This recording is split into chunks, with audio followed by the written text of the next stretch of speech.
Yo, we live on location. Beautiful Dallas, Texas, and we got the jet on the runway, baby. We came for a special reason to get our partner in crime, man. We go way back like 4 flats on Cadillacs, man. We got one of the best 6-mans ever. The man that won championships on every level. He is a champion, and now he about to become a champion pretty soon as a coach, man. You know what I'm saying? He pointed to the youth. The man did it big, an NBA champ. He did a lot of things, man. You gonna get into this. It's Seattle's finest. One of the leaders of the Seattle, like the heat wave, all these World players champion. coming through, man. We got Jason, the Jet, Terry on the runway with the Knuckleheads. We live on location, baby. Tap in. Man, first off, bro, we like to, thank you for coming on the show, man. You know, you are a guy, man, and we appreciate you coming on here rocking with us. Jet on the runway. And look, Knucklehead. Presented by Hennessy. The first question I want to ask you, when you first got to the league, who was the first person to bust your ass? Steph Marbury. Starberry was the first. Hit me with all that, the football carry move joint. I mean, and it was in preseason. I'm slated to like penciled in to be the starter in Atlanta. And we in some little city in Jersey. And you know, preseason, in like a convention center or something. Right. I'm thinking, okay, I'm gonna get off tonight. Shit, I'm coming off summer league averaging 40. It's my first preseason game. Yeah. And then I looked over there and Steph was in the lineup. I said, hold on, I'm supposed to be going against the backups back up. No, it's preseason, but it's Steph and in the flesh. And man, look, he ain't for the take no first day off. 2 quarters, it was on. I think he dropped 25 in 2 quarters on me. I had 4 fouls. Now, why Lenny Wilkins left me in the game with 3 fouls is a mystery, but he let me get my lumps. I didn't start no more games until the spring because he just said, young fella, you're not ready. Yeah. He's like, that's an NBA point guard right there. I said, yeah. And I watched every minute of it too, and he told my ass up. I want to talk about, like, man, when we first got to the league, you used to throw a charity game in Atlanta. Yep. And me and Q came out, man, to that game. I have a picture. I think we was at one of the parties doing a thing, and it's a picture of me, you, Q, and Shine Mary. I meant to bring the picture, but I forgot it home, but I'm going to send it to you. But I got this picture of us all standing together. I just remember that weekend because, you know, we did the Zoes and all that stuff, and that was just one of the memorable weekends, like our welcome to the NBA moment. Right. Let's speak about that charity you used to always throw in Atlanta, man. Man, it was amazing because the charity wouldn't have been possible, the event, without, guys like yourself. And that's why they say the NBA is a true brotherhood. Because we always support each other. Like you said, we would go to Zoe's game. We would go to Magic's game. Yeah. I did my game. AI would have a game. Yeah. That's when the league, to me, was like. That's when it was lit. It was on. Straight up. It was on, but we got to enjoy each other through the season. We'd get it in, compete. But in the summer, it was like a celebration. Yeah. And we celebrated each other. And y'all came to Atlanta. I think I did it 2 years in a row with the United Negro College Fund. Yeah. We had fun, but we also did something good for the community. And, man, I'll never forget it, man. Them were some good days right there. We came in that joint, put on the show, too. Real talk. I got the VHS in my garage, and I pop it in from time to time. I always remember I had Nick Van Exel, ISO, OG Nick the Quick, and I was just going into all kind of moves. I don't even do moves, but in a game like that, I had all the moves, went baseline, dunked on. He was like, come on, man. Like, we're not doing that out here. So the best part about that picture, he talking about, I got the same photo, but like, we gonna date ourselves and age ourselves a little bit, but like, it wasn't no camera phones and all that. I got the real joint from out of the club in the sleeve of like the little picture they put in. We got the 1990s background, the airbrush background behind us. Trish got the two-way pager joint tucked on the belt. But you know how we tried to show that. All our clothes was big as hell. With the next tail burner. We was all wearing 4X. Headband cocked to the side. Yeah, all that. Do-rag, chains, all that. The Ice Age chains hanging down to our stomach. Oh, man. All that. Come on, man. Seattle, Washington. Like, you're one of them guys that came out of Seattle extra early. I ain't trying to get on your age and nothing, but like after you and a few more guys, like it's been a rush. Crazy. Coming through Seattle. Like, the Brandon Roys, the Martell Websters, the Isaiah Thomases, like the Jamal Crawfords, like his chest swelling up with pride. All these guys, swelling up with pride over there. Seattle really started pushing them out, and not only was they pushing them out for guys that that just to make it to the league, they pushed them out with superstars, guys who was making a real big impact and name in this league. Just speak about like just the, you know, coming from where you coming from, and you knew how hard it was. You know, a lot of guys didn't come from there when you first came out. To see it now, and to see it's a guy every year, or it's two guys every year. You know what I'm saying? Coming from the Seattle area representing, how is that for you to see the evolution of Seattle? You one of them pioneers that paved all that. Yeah, kind of like a founding father, but it's a rich tradition, you know, of guys that are confident about their game, but then it's also like a brotherhood as well. Because we always said once one made it, it was your job to come back and make sure the next one made it. Yeah. You know what I'm saying? And for me, it started out with like James Edwards and then Doug Christie. Doug Christie really was the one where you sit at his basketball camp and he'd be like, he would say real shit, like he cussing in the camp and everything. Yeah. Like, man, you motherfucker can't be having bad grades. He was just a real one. Yeah. And to hear that from somebody that looked like me, that I aspired to be, it just was so impactful. Yeah. So I told myself, if I make it, I'm gonna do what Doug did. So I would have my camp, then I would see like Jamal come through, then Nate, then Brandon Roy, then Martell Webster. Yeah, all those guys. And then now if you even look at it, like for me, Isaiah Thomas grew up shooting baskets in my backyard. Avery Bradley, all those guys. Like it's just so many of us, but it was just a true brotherhood. And I can tell you from me, Nate Robb, man, just crazy. But I haven't been back as much as I would have loved to because Seattle's me. Like it's all in me. It's tatted on me. I'll never forget what the city has done for me and what it means to me. But a guy like Jamal has to definitely get his flowers because he's carried the tradition on. Like he got a summer league that he ran out of there, the crossover. Like people have come through there and blessed the league, and they've been able to see the tradition, the rich basketball. How much tradition, people love how basketball much people around love there. ball. Like y'all was there when Seattle had their team. Like that was a good trip. One of them best arenas. They got loud up in one of the John. best arenas nobody ever knew about. But you know, eventually Seattle will get his team back, hopefully, and we can go back and be a part of that. But again, like Jamal has done a phenomenal job of keeping that tradition alive. You and Martell are cousins. Yeah. I played with Martell. He got drafted to Portland, man. He was for sure. He was so talented. He can shoot. Super he talented. Can dribble. He can dunk. He had it all. I'm talking about he was tall, strong body. Shoot the shit out of it. Like, he's the first one to come out of high school. Yeah. Seattle and go to the league. Like, and you know, that's far and few between now, but like he's a founding father as well. And then like you look at Baby Boy, DeJounte, Zach LaVine, like the new guy. It's still coming. They still coming. Paulo Banchero at Duke. Like I went to school with his mom. So it's just a crazy legacy up there of guys that have made it and have success. But then there's also some guys that didn't quite make it out with, and you know that's from any hood. That's from any hood. That's still relevant in the city that still support the guys that are making it. So it's just a rich tradition. I feel like, you know, like with cities like that, especially small cities like that, like Q was from Chicago, so of course it was guys.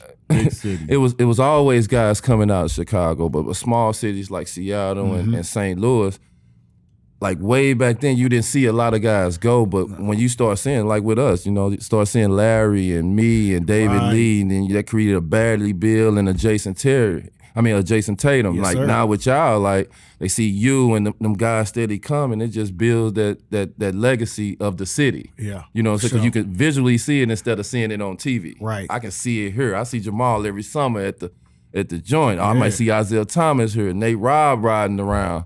You know what I'm saying? That builds a city up from a small city. No, it does too.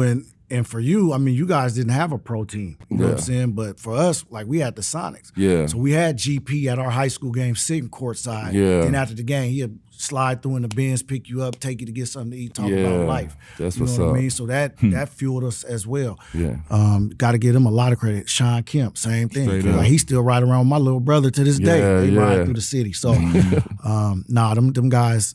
It's huge, man. It's a culture, it's a tradition, and it's something that I'm very proud of. When you came up hooping, who was some of the guys that you seen? One of them guys that we might not know in the Seattle area that was the man that didn't make it as far as everybody, and some of the guys that you watched above, whether it was college or NBA, that you was like, man, I want to play like them, or I got some of my game from watching that person. Well, my guy was one of my good friends, and he was on my high school team, was Derek Elliott.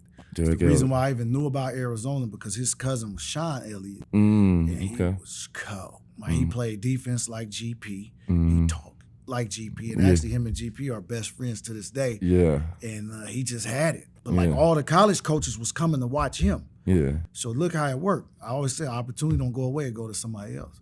So 1 year, his senior year, he gets ineligible. I'm a sophomore.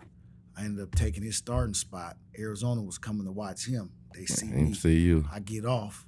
Next thing I know, I'm getting letters in the mail. But he's one of them ones. Like he should have made it, but he slipped through the cracks because of the education piece. But what's some of the guys from the NBA that you've seen or on the level? The guy I grew up, Isaiah Thomas for me, I used to watch his tapes. My uncle's from Detroit. He had a basement full of VHS tapes. Chi-Town. Pay them country boys nothing. That's Unc, man. Like, just watching him at his size do what he did to the league. Unreal. He put on a show every night. And he was going to get it. He didn't back down from nobody. That toughness.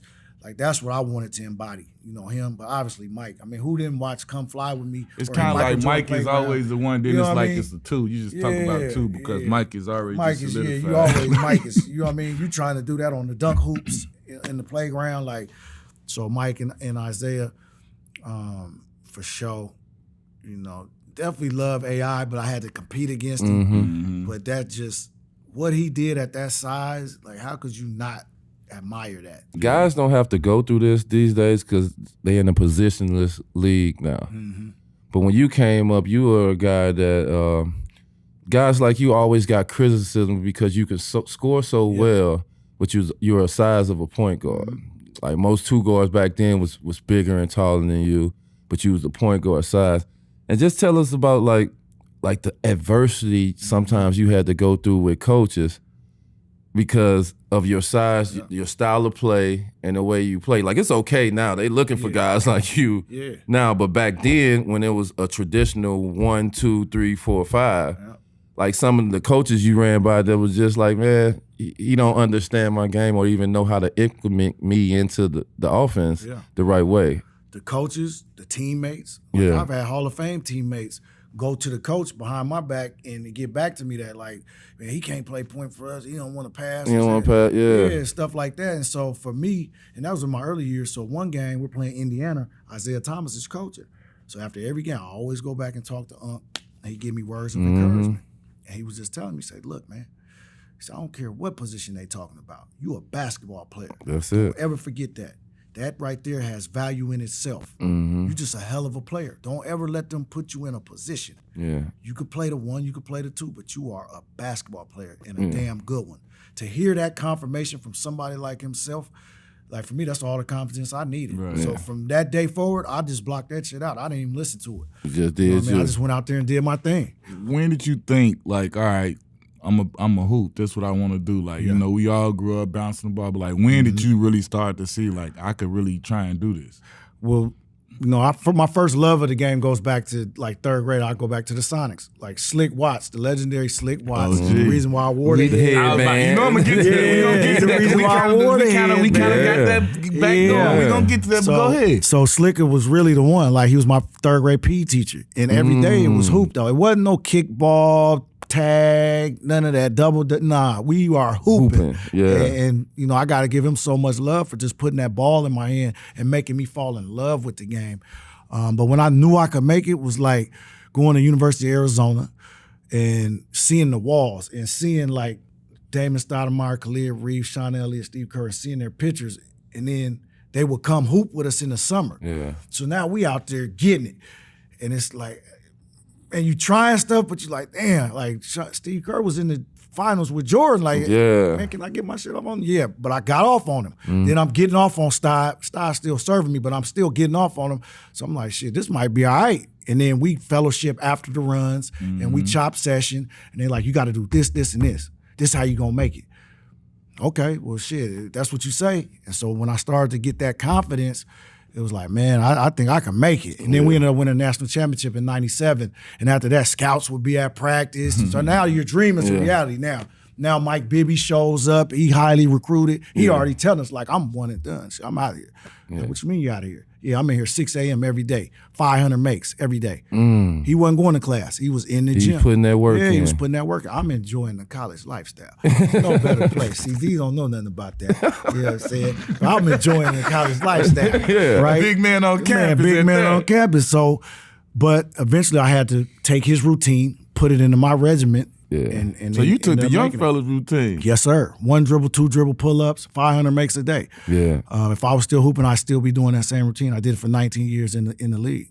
Could it have been anybody else? What made you choose Arizona? Could it have been somebody else almost got you? Man, I committed to Washington, right? Okay. So you said all the boys love that Washington. Long story short, my mama graduated from Washington. My cousin, like the leading punt returner in UW history. Yeah. So you talking about I'm as a little kid going to football games in the locker room. I'm watching everything. I was selling popcorn when they recruited me at the University of Washington during the games. I'm a popcorn vendor. Yeah. Wilson come and stick his big hand in the pop. I'm like, man, you can't do that. You can't do that. And so, but no, I just lived and breathed Washington sports. Yeah. Husky football, basketball, but you know, at that particular time, they had a coach, Bob Bender, and then they started recruiting, like Donald Watts was recruited, but then Todd McCullough. Right? So when they came to the home visit, they're like, man, we're going to run and gun, we're going to high pace. And I'm thinking like, no, but we got Todd McCullough. Yeah, number big man. We're not moving too fast doing that. Yeah. But Arizona was playing the sexy style that like everybody wanted to be a part of. They coming off the Final Let's Four. go. Yeah, D-Style was from Portland. I knew him. I'm like, man, nah, this. And then it's 85 degrees on my visit. Palm trees and beautiful out there too. It's beautiful. It's beautiful out there. Beautiful. It's the desert, but it was beautiful. Yeah. And then they were talking my language. Like, you know, Luke was like, man, you're gonna come here, you're gonna have this responsibility. You know, we're gonna let you play. Yeah, we got Mike Bibby coming in. He already committed, but the worst thing that can happen, y'all gonna play together. And I can respect that. And you know, from there, the rest was history. But, you know, every time I go back home to Washington, man, they still be booing and Terry chants and all that. But I told them, man, I'm still die hard. Yeah. But nah, it was a blessing, man. And my mom made that decision, actually. You know, I was gonna go to Washington. I was like, nah, forget it. But she was like, nah, son, let me call Luke.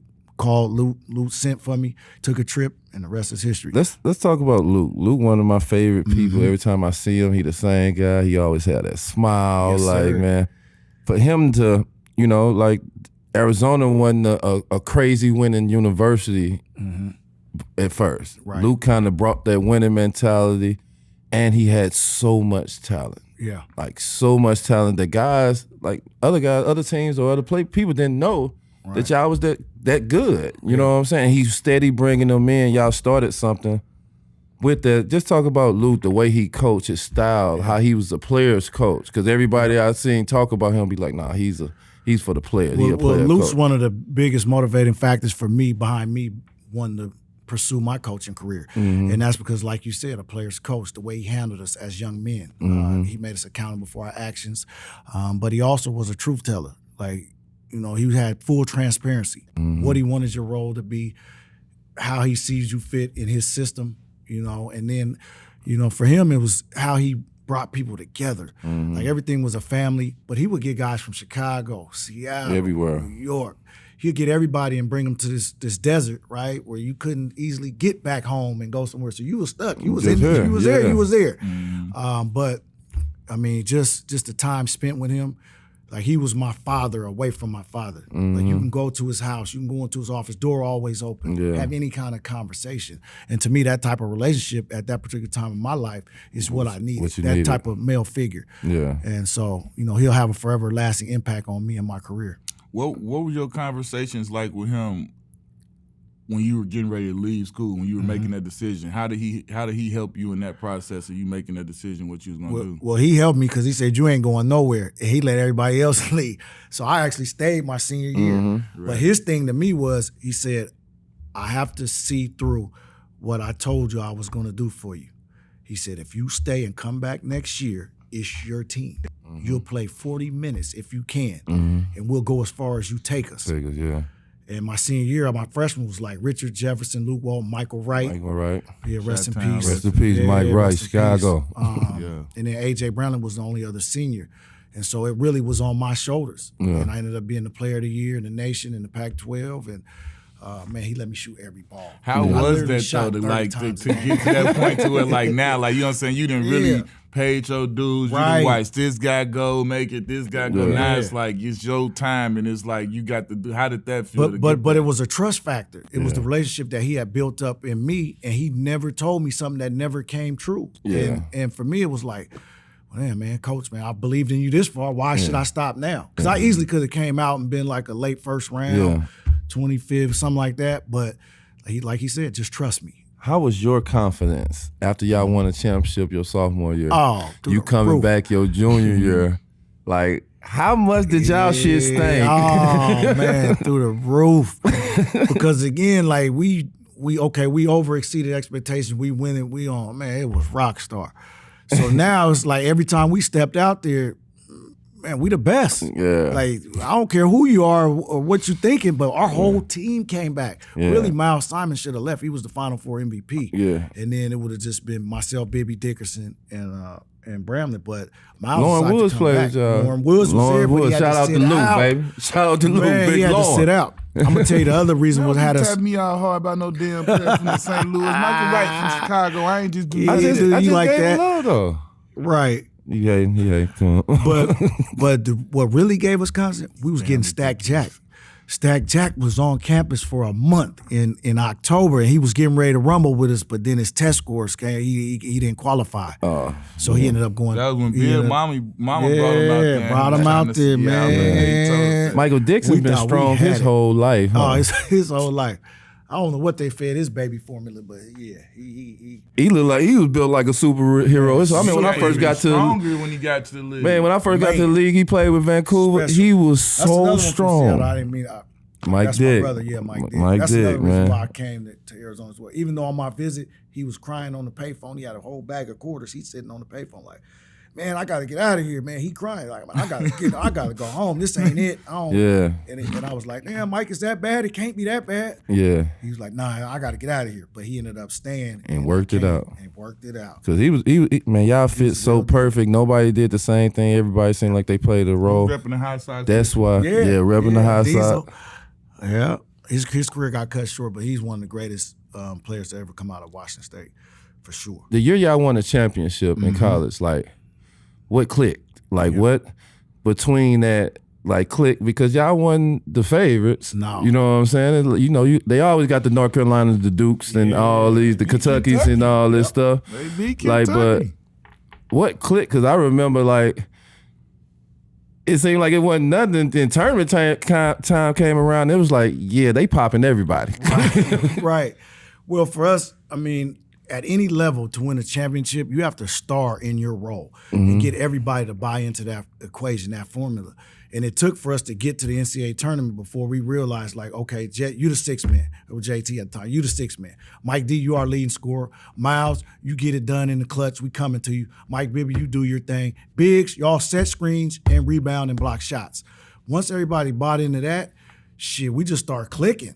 And then we knock off #1 Kansas. Then we beat Sham God at Providence. Then we knock off Twan Jamison and Vince Carter in the Final Four. Then we see Kentucky. Now, Kentucky didn't have Derek Anderson. That was the biggest blessing in the world because you already know DA was cold. Serious. Cold with it. But they did have Ron Mercer, Nazi Muhammad, McCarty. Yeah, they had them guys. So it was like, man, they had pros. Yeah. But we didn't fear nobody. Team full of pros. That was 98 when y'all beat 9-7.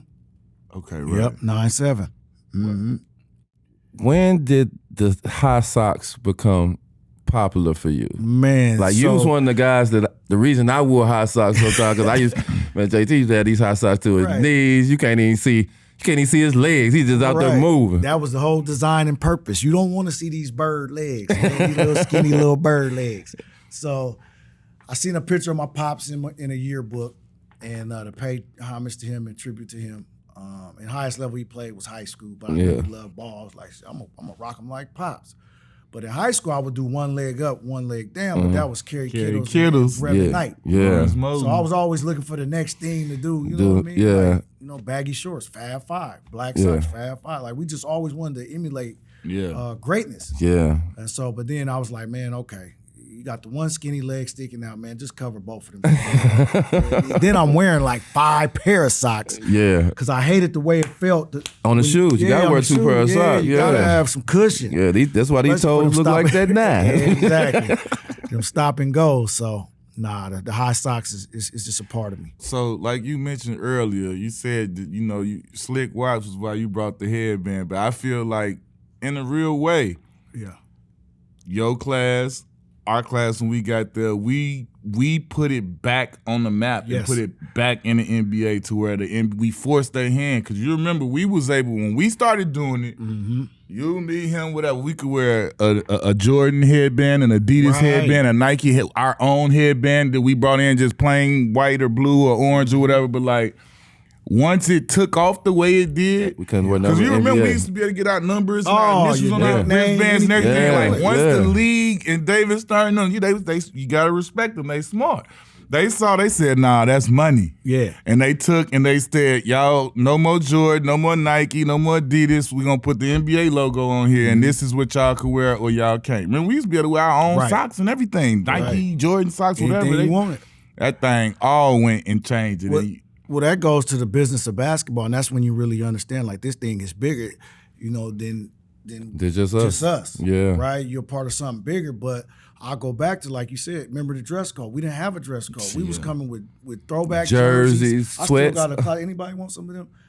Free 99, come pick them up. I sure got like 200. I got like 200 throwbacks. I got rid of mine.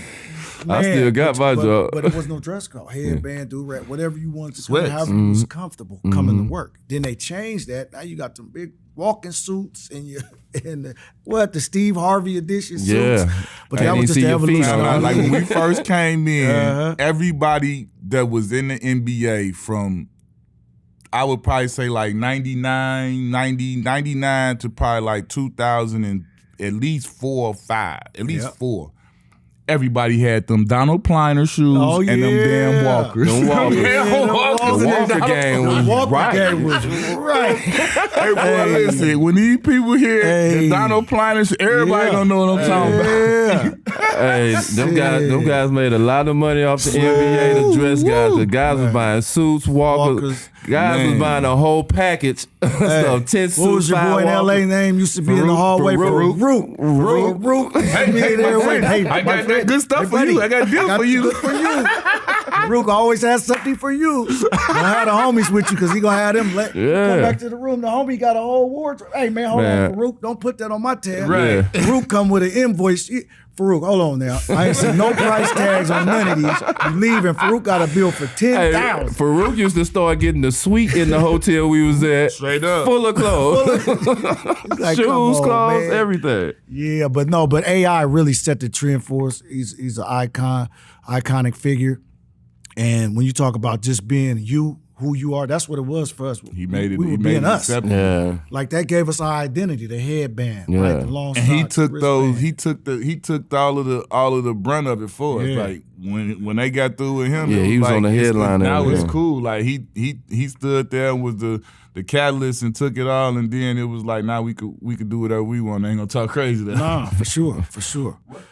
Tell me about your draft process. How many workouts you went on? Man, so it's 13 lottery teams. I went to all 13 cities in 16 days. And I wanted all the smoke. Like they say, all the young boys, all the John everybody Morant, they all brought the in smoke. with I'm you. going up the chimney because I knew it was 5 of us. Was you able to get the smoke though? Because back then they was hiding play. We didn't get to play against each other like that. I got it all. Andre Miller was one. Baron Davis. Boom. Steve Francis. And the other one was Will Avery. That went to Duke. Okay, so it was 5 of us. And they were like, okay, it's 13 picks, but we're only gonna pick. I don't know if all 5 of y'all gonna get picked in the top 13. So my thing was I gotta go to every workout with all these cats. BD, I was already seeing him twice anyway a year, Pac-12. Andre Miller, I played him twice already. So I already knew, like, I can handle them. But I want to be in their workouts so the scouts could see me handle them. Yeah. I really, and Dre noticed, I really went in Seattle, you in my home, I'm in that facility anyway working out. I was real comfortable. That probably was one of my best workouts. I really did something special to him. I wish we had the VHS so I could show everybody what I did to this man in the workout. People don't know, man, if you take you through the draft process, that workout is real. You might do a conditioning test you ever did. I tell people all the time. One-on-one full court. Beat test. Oh, the beat test. That was the worst thing ever. Like, look, I tell people all the time, like, cause like now, you know, even when I worked in Detroit, I was in the front office of Detroit, I'm watching work, I was like, shit. And like you get, you know, like I'm coming in, I'm asking like, who, what we got today? Like, so I'm like, well, who else? They're like, well, they wanted to have such, but his agent wouldn't let them come in. This thing, that. So I'm like, oh, there you go. I'm like, it's about to be weak. But like, listen, one of the greatest workouts we've ever been involved in, it was in Orlando. Okay. Me, him, Mike Miller. He was on side watching. Lamar Johnson. Oh, that's Keon Dooling. Oh. Like when I say it was going. Yeah. And I'm talking about this was one of the ones where it was like, you didn't get all of us was the same. We all wanted whoever. We was all looking, and so it was like when we got that in there, like, boy, it was in there. Kaboom! Kaboom! Every play, it was like that was one. Like I remember, like years later, we all talking about it. Like, bruh, you remember, like him, and like think about. Fresh coming out prime, him and DeMar Johnson, how they was both with the ball and they guard each other. And they had to. Boy, it was crazy. That's what I really admired that process because, like you said, they was letting us get it. They see who looking for it, who ain't. Who want it and who ain't. Yeah. And I've seen a lot of people not get drafted. I tell you the truth, though. People avoided people. And this is what this is. People. Look, I was glad. Like I'll say this about that part of the process because I was glad. You remember, me and him. We very, very rarely got to work out together. Like that was one of the few. So he'd be going. We would stand together in Chicago, working out together. Then we'd go here, there. I'm hitting him. You know, he was really doing dinners and shit, basically. But he had a couple workouts. He had a couple real ones. But like I'm out there hunting for everybody here, and I'm sitting there like I felt like I was dog walking people. I felt like it didn't matter. Right. I felt like people had their minds made up. Like this guy's got this potential, whatever. And I felt like you remember every workout I'm calling for, took his head off. Whoever I get a hold to, I'm like, I still won 18, bro. I was so motherfucking mad. It's crazy, but I try to tell my young boys, like I helped Isaiah through his draft process. He went through something. Mr. Irrelevant. And if I told you, you would think I was lying if I told you, like he killed every workout he went to. I'm talking about it wasn't even close that he was the best player in the gym. So, but sitting on that side with management, because after I got finished, I was assistant GM with the Legends, and I've been in a lot of those workouts. And now sitting on the other side, I was looking like, man, they already know who they're going to pick. They do. It's for you to change their mind and put that doubt in there. Like, I think we need to go with this one. That's what pissed me off. They didn't do that. Yeah, but they didn't do it. They didn't do it in his case either. He ended up getting lucky and getting drafted. Where he did. This the realest thing. Our agent, we got the same agent, had him since day one. We ain't never changed, flip-flop, Jeff Wexler. From day one. Okay. From day one. Like, this real go time. We at the draft. He back and forth between his table and my table. We ain't got this guy there. This is our guy, Jeff. So our tables right next to each other. D Miles go number 3. Boom, bang. Now he moved from his table to my table. I'm sitting there. Pick go by pick go. I'm saying, you know how we are. Right. I'm sitting here, this dude, I'm better than him. I took his lunch money. I bust his ass. He can't fuck with me. He know it. They know it. What the fuck going on? Right. But I got to sit here in front. Family here, everybody at the table. I'm sitting here. And Jeff knew. He knew how pissed I was. He was like, listen. He was trying, you know how your agent they trying their job to calm you down, keep you cool. Because he's like, he know I'm hot. And he was like, listen.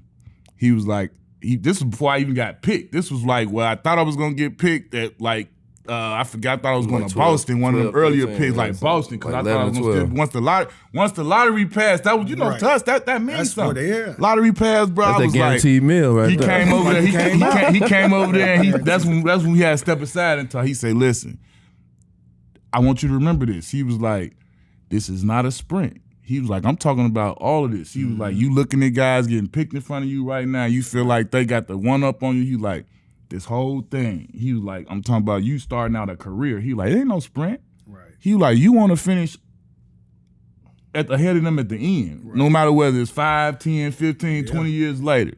And I always look at the draft. You know how on Hoop Site they do the redraft. I'm number 3 now.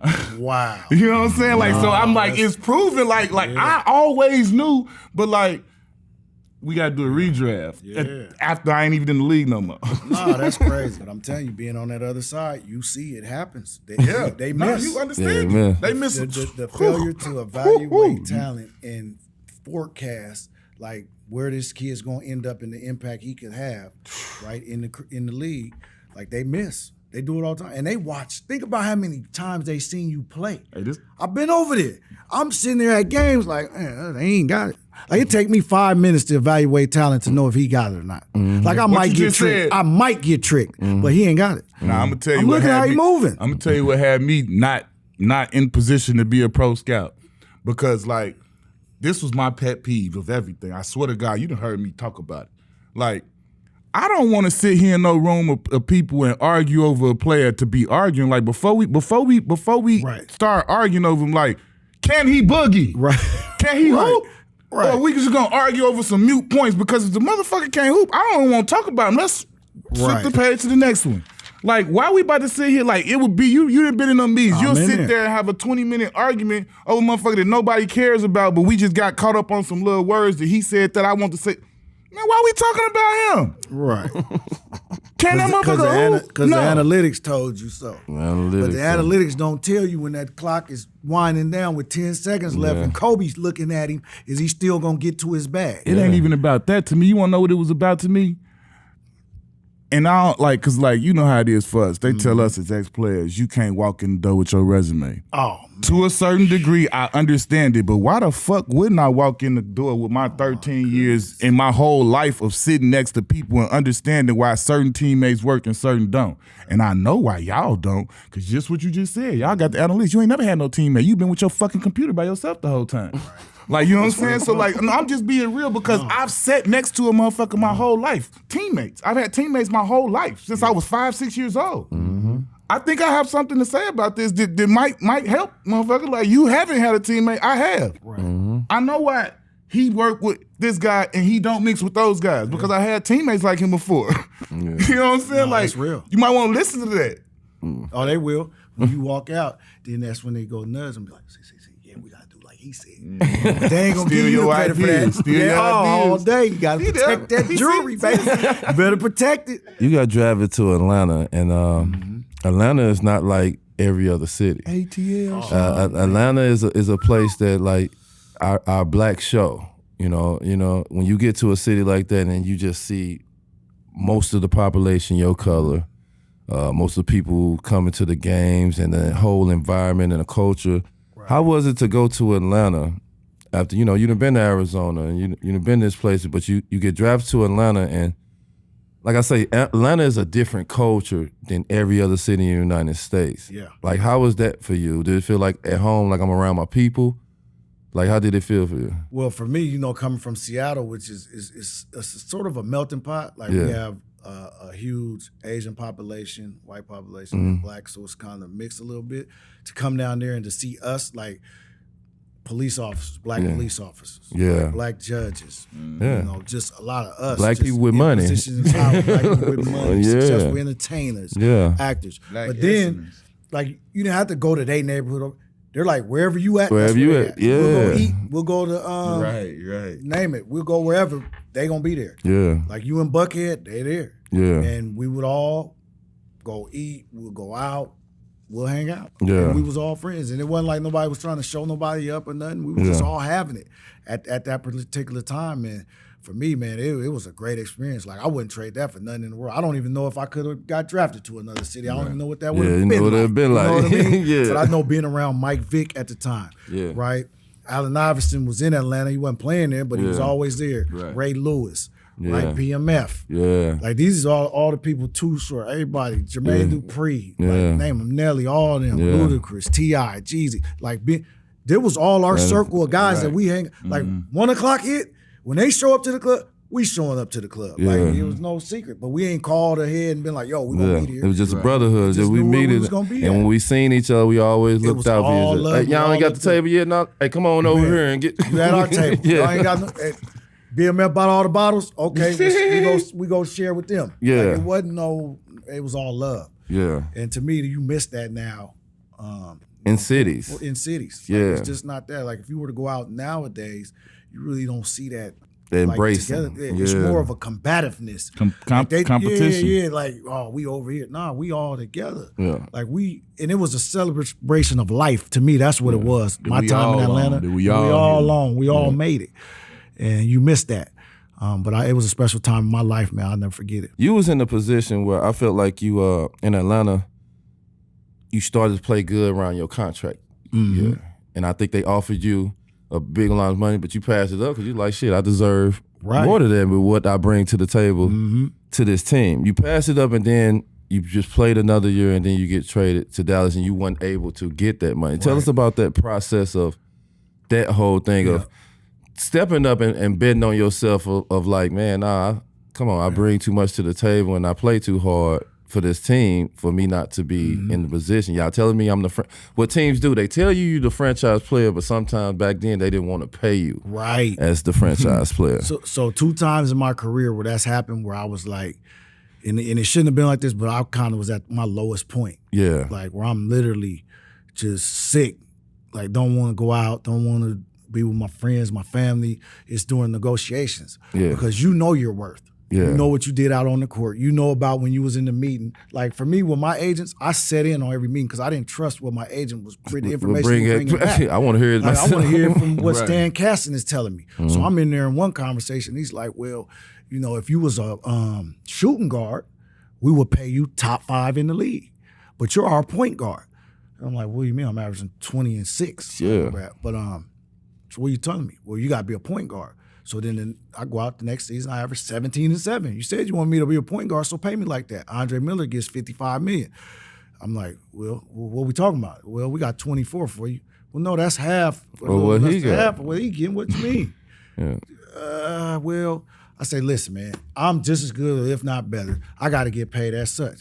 Baron Davis. These are all my classmates. Though. That's the only thing I can compare and that's myself what hurts so to. much. These guys get mad. It hurts so much seeing your peers. Oh, man. I'm happy for them. Yeah. But I know my worth. Yeah. You know what I mean? And so at that point, I was like, well, Atlanta's probably not going to be home for me. You know, whenever this is an opportunity, man, let's go. I had 3 coaches in 4 years. And it was time. It was time to move on. And luckily, Mark Cuban came in and saved the day. But see, what I would do is during the offseason, our offseason was always early, never in the playoffs. Yeah. I would go around and watch the playoff games. So I go different cities. Yeah, and New Orleans was playing. I go see New Orleans play. BD was playing. Boom. I go see Mike Bibby in Sacramento. They play in Dallas. I stay in the hotel where they staying at. I stay for a week. And then I'll go. So one time I'm in Dallas, they're playing Sac. I'm in the hotel, whatever. I go to the game. I go in the Mavericks locker room. I don't even remember why I went in there, but I went in there and I'm in the back office. Mark Cuban walks in and he looked. He said, oh, ain't you the one that hit 47 on us last season? I said, yeah. He said, you know we pay over here, right? I said, yeah, I know. I seen that. Like, they definitely, because their locker room was the best locker room in the league. Man, the next year came around, I was free. I wasn't restricted again. I told Cuban, I said, man, if there's any way you could come get me, man, come get me. And we was I'm going to tell you where we was at. We was at Gerg's camp in Vegas. We in there hooping. I got the phone call. And they was like, man, you've been traded to the Mavericks. Man, I said, oh, my God, thank you. I've been playing 2K all summer, putting myself on the Mavericks. Right? Loving how they get down. Yeah. And they ended up trading for me. So I was just so excited, man. It was just a true blessing. And Mark's always been a man of his word to this day. Speaking of Mark Cuban, like he's one of the most unique owners there is. Like, tell us the impact he had on your life. Not only playing for him, like after playing for him, business. Like he's one of them special characters that if you blessed to be around him and be in his presence, what he brings to your life. Not like he's giving you just money, but the mental makeup of what he brings to your life on and off the court. Tell us about Mark and that. I mean, Mark's the type of person, like if he ride for you, he's gonna ride for you. Like I've been in certain situations in my life not proud of that he's gotten me out of, You know what I mean? As long as I told him the truth. Yeah. You know what I'm saying? He stood on it. Because he know your heart. Because he knows my heart. And he has the same type of heart. Mm-hmm. You know, if you know him, he's a family man, but he considers everything that comes across his path as family. Mm-hmm. So, I mean, there's nothing that he wouldn't do for me. And anytime I call him or text him, he returns it like instantly. To have a friend like that has the type of money and prestige that he has, like he don't have to do that. Yeah. But he's like, when they say a real one, he's a real one. Now, you cannot like his ways and what he's done. Sometimes he may say something crazy that we don't agree with, and we don't always agree. Yeah, like we that's disagree anybody all the time. That's anybody. But to me, that's real love, and he's shown me that. You know, ever since day one, since he acquired me. Tell me about, like, you talk about how you got traded, how you was geeked to get traded to the Mavs. Tell me about after you get traded, how unique the situation was, because I'm on Phoenix where Steve Nash just left, and it wasn't. The fans didn't feel the same way the organization felt with Steve leaving, right? And so you got to take this into consideration. I want to hear from your perspective. I'm gonna give my perspective. Okay. The first game when we come back to play in Dallas. Now you remember I told you all the time, Steve, you the president. I ain't never had no teammate who was as loved, is celebrated as much, and by like literally everybody. It was not a lot of people. You couldn't find people that didn't like Steve Nash. Right. Bro, when we landed in Dallas, I never seen nothing like this. We are the visiting team. This is the regular season game. This ain't the playoffs or nothing. This was the first time we coming back, but he coming back to play there. They at the airport. Waiting on him. Like when he like, what? I was sitting there like, what is happening? Like they at the airport, the fans got signs. Ooh, we love you, Steve. All this stuff. So like, and that went on all the way to when we played them in the playoffs, bro. So like epic series.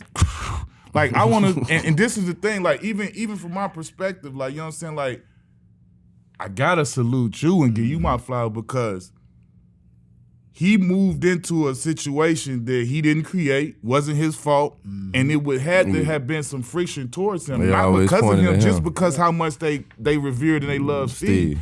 But to see you navigate through it, never said no sour sucker shit. But look, never said no sour sucker shit. Yeah. And he navigated it the right way and went on to, become a champion and earn his own strike and become beloved on your own way. So like that was sick for me to witness from my perspective. But I want to hear your perspective. How was that for you when you first got there and seen like, damn, like what the fuck? Yeah, no, it was a hell of a transition, but I honestly couldn't have done it, without the guidance and the leadership of Avery Johnson. Like, to have somebody like himself be there as a mentor for me, to guide me through the process, and to tell me like, look, we didn't bring you here to be Steve Nash. We brought you here to be JT. Like, that's what we need. And it took me a minute, man. It took me a month because they actually drafted Devin Harris. Because they didn't believe in me either, really. Yeah. Like, just to be honest with you, they were like, well, he might work out, but we don't know. Well. So, Avery, man, it was film sessions. It was Bible study. It was a lot of talking to. Like, I needed that at my particular time because I had to learn how to play the position. You talking about one of the greatest point guards ever played the game. And then the thing that made it pressure was because and Dirk best friend. And they said he was through. Yeah. And now you look at we over here got the best record in the league and he's about to be MVP 2 times in a row. So he's dealing with all of that. This is so some management really kicking themselves. That's what I'm saying. Like it's like, yo, I was witnessing this like this is JT, man. So the paper, you're dealing with the media.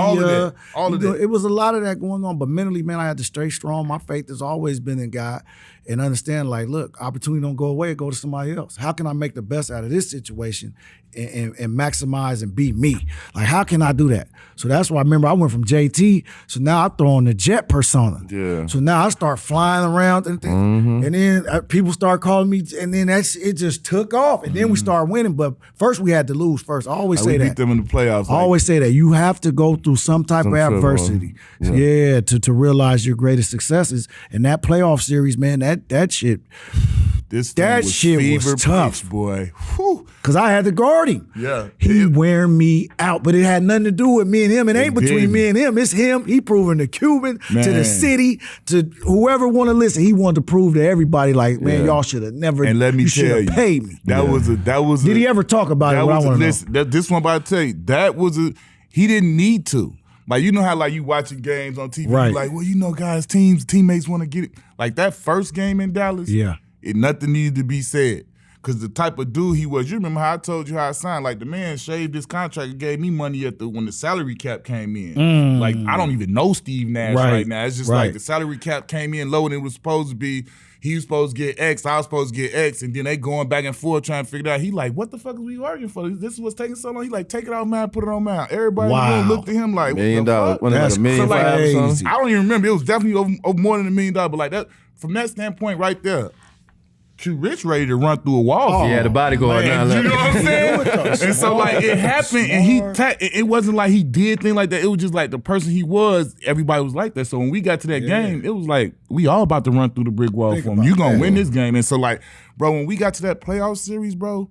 Like when I say I had never seen this Steve Nash. Yeah. I ain't never seen Stevie going for 30s and 40s and like yelling at motherfuckers, being like he was with the shit. He wanted this. Man, I still see. I'm telling you, like this was a and I'm telling you, bro, like I told you, like we lost to the Spurs after that. So like that was the biggest triumph we had. And bro, when I tell you, when we touched down in Phoenix after that, it was like I ain't never won the championship, but it was probably the closest thing I felt to it. Like, boy, you talking about when you hit the tarmac, you could see the people on the fence way over there with signs going crazy, news cameras with lights flashing, going crazy. I was like, bro, I ain't never experienced shit like this. You got to think, that was my first playoffs. Remember, I told you I used to fly around just so I could get that feeling. Yeah, the feeling I was playoff. with Detroit. When they beat the Lakers, I'm staying with Sheed and D-Ham. Then I stayed another day so I could be in the parade. Yeah, so I can feel it. You know what I mean? You know, I was like that too. I was going to playoff game. I had to stop because I was going in crazy like that because I couldn't be involved with the environment of a playoff series. Different intensity, different level. Like we went through T-Mac and them in the first one, but then I couldn't even exhale and enjoy the success. Like, because Nash was coming. Yeah. And I was like, oh my God. And trying to figure out how to guard him. He busted me. Then do I go back at him? Like, it was all that going. Then Dirk getting frustrated. Then he hit the pull up on me. The three-pointer he ran. It was like a movie, bro. It was crazy. And I forgot about that. You're right. Dirk was frustrated and mad. Man, he went off on me. Because he was like, why did y'all let him shoot the three? Go on. Wifey was on me. Why you let him talk to you like that? She ain't thinking about we just lost in the playoffs. She's like, you can't be letting him talk to you like that. You ain't, like, all that shit you be talking, you talk. Don't talk that shit to me. Let him talk to you. I'm like, man, I'm going back and forth with Dirk, man. That's it. But it was a long summer that summer, boy. The year y'all went to the championship and y'all lost, explain that. What was that year like? Because you in the dirty West. You got San Antonio, you got the Lakers, you got Sacramento, you got Minnesota. Like it's hard to get out the West like that in that environment. Like Dallas haven't been to a championship. They haven't been close. They haven't been there to represent. For y'all to get through there and get to Miami and play a Shaq and Lonzo Mourning and all that. Just explain that whole season and the process, how y'all believe to even get there. Because what got y'all there feel like what made y'all win 5 years later. Nah, no doubt. And, you know, I got to be honest. Avery Johnson laid the foundation. He created the championship culture. He came from the San Antonio Spurs where he won a championship, where Popovich groomed him to become a coach. And everything he learned from Pop, he poured into us. Their system was now our system. And we knew to get that championship, I already said, to get the road to the championship, always goes through the champion, we had to go through San Antonio. And they had Big Brother Dallas for years. Like, I even watched the series all the time when they ran through them. And it was one of them things. If we could get past them, then wasn't nobody gonna stand in the way. And we had played y'all the year before, so it was like, well, we know they down there, but we gotta get through San Antonio. Yeah. So we went to 7 with them. Like that series to me was the championship. Then we played Phoenix, knocked them off. So then we get to Miami. We're already thinking like we done disposed of San Antonio. Because you're in the heart of the conference. It's written. Like it's our time. It's us. And then you go up 2-0 and you really thinking like, oh man, but we underestimated the heart of a champion. And the champion in that instance was Shaq, Hall of Famer. Alonzo Mourning, Hall of Famer. Gary Payton, Hall of Famer. Dwayne Wade, Hall of Famer. And then they coach, Pat Riley, Like, we ain't thinking about none of that. Yeah. Like, GP never won. Zoe never won. This was their opportunity. Yeah, so they gonna give it all. Yeah, they gonna give it all. So we thinking we didn't took everything they had. They done. We up 2-0. Man, them next 4 games was the hardest 4 games I ever played in my life. Left it all out there, but it wasn't enough. You ever done something in your life where you like, damn, I gave everything. Damn, it still wasn't enough? It still wasn't enough. That was that instance. You know, like I say, you get there, you make the playoffs, you lose to National. The next season, y'all come with something to prove. Y'all be the number 1 seed. Y'all the number 1 seed now. Oh, but then y'all play a young, hungry Golden State. Oh, like, my goodness. What was some dogs too? What was the mishap? Because on the outside looking in, it felt like Avery believed in what he was doing and never adjusted to what they was doing. Well, I mean, we did it to ourselves. I mean, obviously, winning 67 games, we're thinking like, nah, can't nobody touch us. So at the end of the season, we rested our starters when actually we could have put Golden State out. Yeah. We hadn't beat Golden State all season. They beat us 3 straight games. It was just a matchup problem for us. Yeah. They played small ball. We didn't have that ability. We had 3 bigs and we had Dirk. We couldn't match up. So end of the season come, if we knock them out, if we play our starters and beat Golden State in the last game of the season, they don't make it. The Clippers make it, and they don't. So instead of Clippers out, Golden State makes it. It's almost like we won it because you got to remember, Don Nelson gave Avery the job. Don Nelson was the coach for Golden State at the time.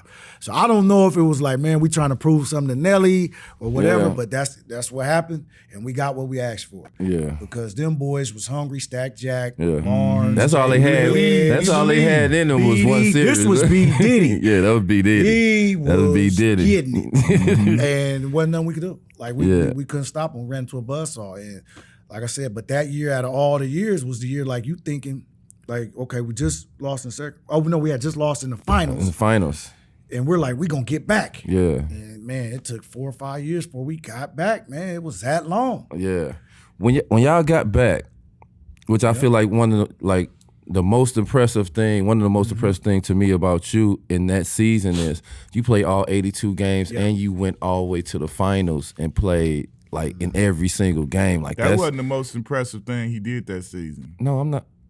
I said one of the most impressive things. Getting that damn tattoo before the season. Yeah, let me get to all that. Okay. Like one of the things, like I say, I was impressed with, like, cause like guys don't play 82. They definitely ain't doing that. Like if you know what I'm saying, like they don't play 82. You play all 82 games, and you play every game of the playoffs. That's 120, 30 some games in a year. How was, like, tell me how you even get the strength to even like play that much, how much we get beat up and little knick-knack injuries and stuff for you to even survive it. And what day did you get the tattoo? Well, I'm going to credit the 05-06 Heat for that, for build me up, because every offseason was geared to get back. You running to Miami? Man, running to Miami. So every lap on the track, every sand. I hated them laps on the track, boy. God, the track, see? They'll let you throw up and still be like, but you got to finish your set. You got another one. But I'm telling you, that's how passionate I was about winning. Like getting to taste the finals and being around it. Like you got to imagine my first finals, man, I'm averaging like 25. I'm put 30 on the first game. Yeah, I'm 30 like, first man, game. MVP's coming. Shit you dream about when you 1-on-none on the playground. That's me right emulating Isaiah Thomas and all that because that's a real thought. Like, I'm about to think man, what? I'm the one that's getting us on the top. Right. Hold up. I never get one season. I kicked out the start of the season. I had like 31. I'm like, I'm just 31, boy. Like, you thinking all-star game? Look, I'm leading the league score. It was one game. Like, I remember that. I scored 34 the first game. Right. I was top 5 in scoring. I ain't never been top 5. No, for real.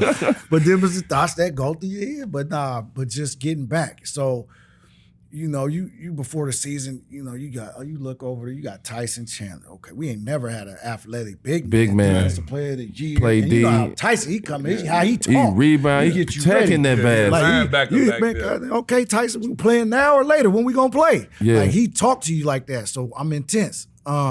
then you got Jay Kidd is there now, the common presence. Yeah. Like, I was always on 10. It didn't matter what we was doing. I'm just like that. I'm bringing that type of energy. But he was like, yeah, we don't need to do that now. Like, and then how he talking to you. So his presence. Then you got Karan, instant offense. He's a bucket. Yeah. He talking to everybody.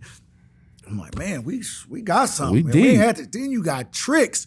Who That you was the know difference. him, I know. Listen. That was the one of the difference sleepers maker. y'all had, boy. He a Hall of Famer in my eyes. Yeah, he just tell definitely you, is. You know, He in his definitely eyes, is. he's a Hall Well, of we Famer. know he know. Right. I'm talking about, but Right. nah, he This is definitely the same man that told me, they giving out contracts. No, man, my contract, no, look. I said, how much did you get paid? Max. No. I said, Tricks, how much was it? Max. No, I'm telling you, that's what it said, max. Like, no, how much money did they give you? Max. No, I'm telling you, man, max. Like, damn, Tricks, okay, you got it. Oh, Max, you a max player. But that's my brother. But we'll run through a wall, we'll guard whoever. Right? So now we got the pieces. Then we had a good solid bench, young, JJ. While we beat Sean y'all, 'cause he Stevenson, guarded dog. Dirk by himself. Yeah. So we got all these pieces, and it's like, man, are you kidding me? We got it. Okay. So it's like, okay, we having team bonding. We in Orlando. We at D Steve house. D Steve got ATM. He got tattoo machine. He got all kind of bells and whistles over Out in there. Claremont. Man, oh, he got it. So the tattoo artist show up, boom, boom. Okay, D Steve like, man, y'all get whatever. I'm like, man, we've been talking about championship all training camp all week, man. I'm gonna just get the trophy, man. Okay. Get the trophy. Not really thinking, but just knowing like, nah, we gonna win this bitch. I'm telling you.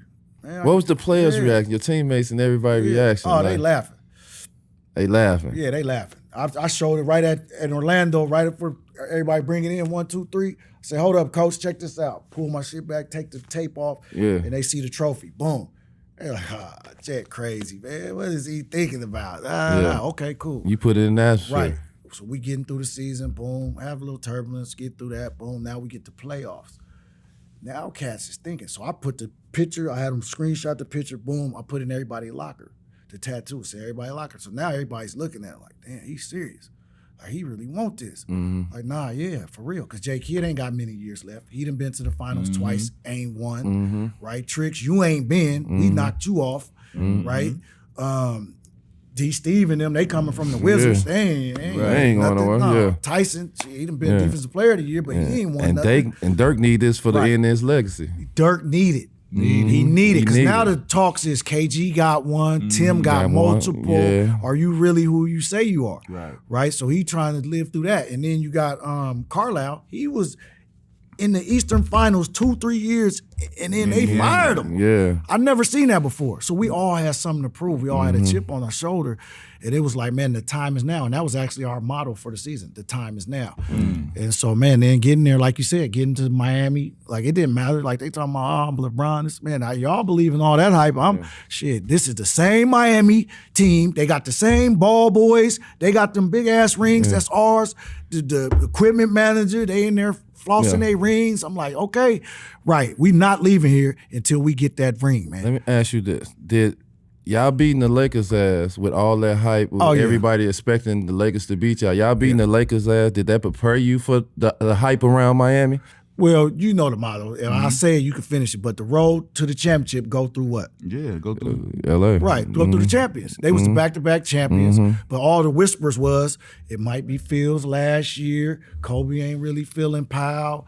Like they looking a little tired out here. So after we started out in LA, we beat them. We knocked them off the first game. Like, oh, stole one.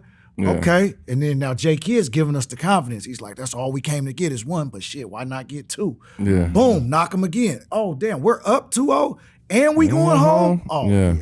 Come on with it. Third game come, we get them again. So then the fourth game comes, it's Mother's Day. My mother's in town, and I take her to the little pancake house around the corner, and she ordered her favorite pancakes. I ordered mine, so it just set the whole mood. I'm feeling this the greatest I ever felt as a professional. Like something is in the air. It's in there. I feel we it. up 3-0-2. We playing with house money, so it's really like, man, squeeze. Just like, what you got to lose? Come out. Time out. Go ahead. Before the game, did J Kidd have y'all wear the all black suits? All black.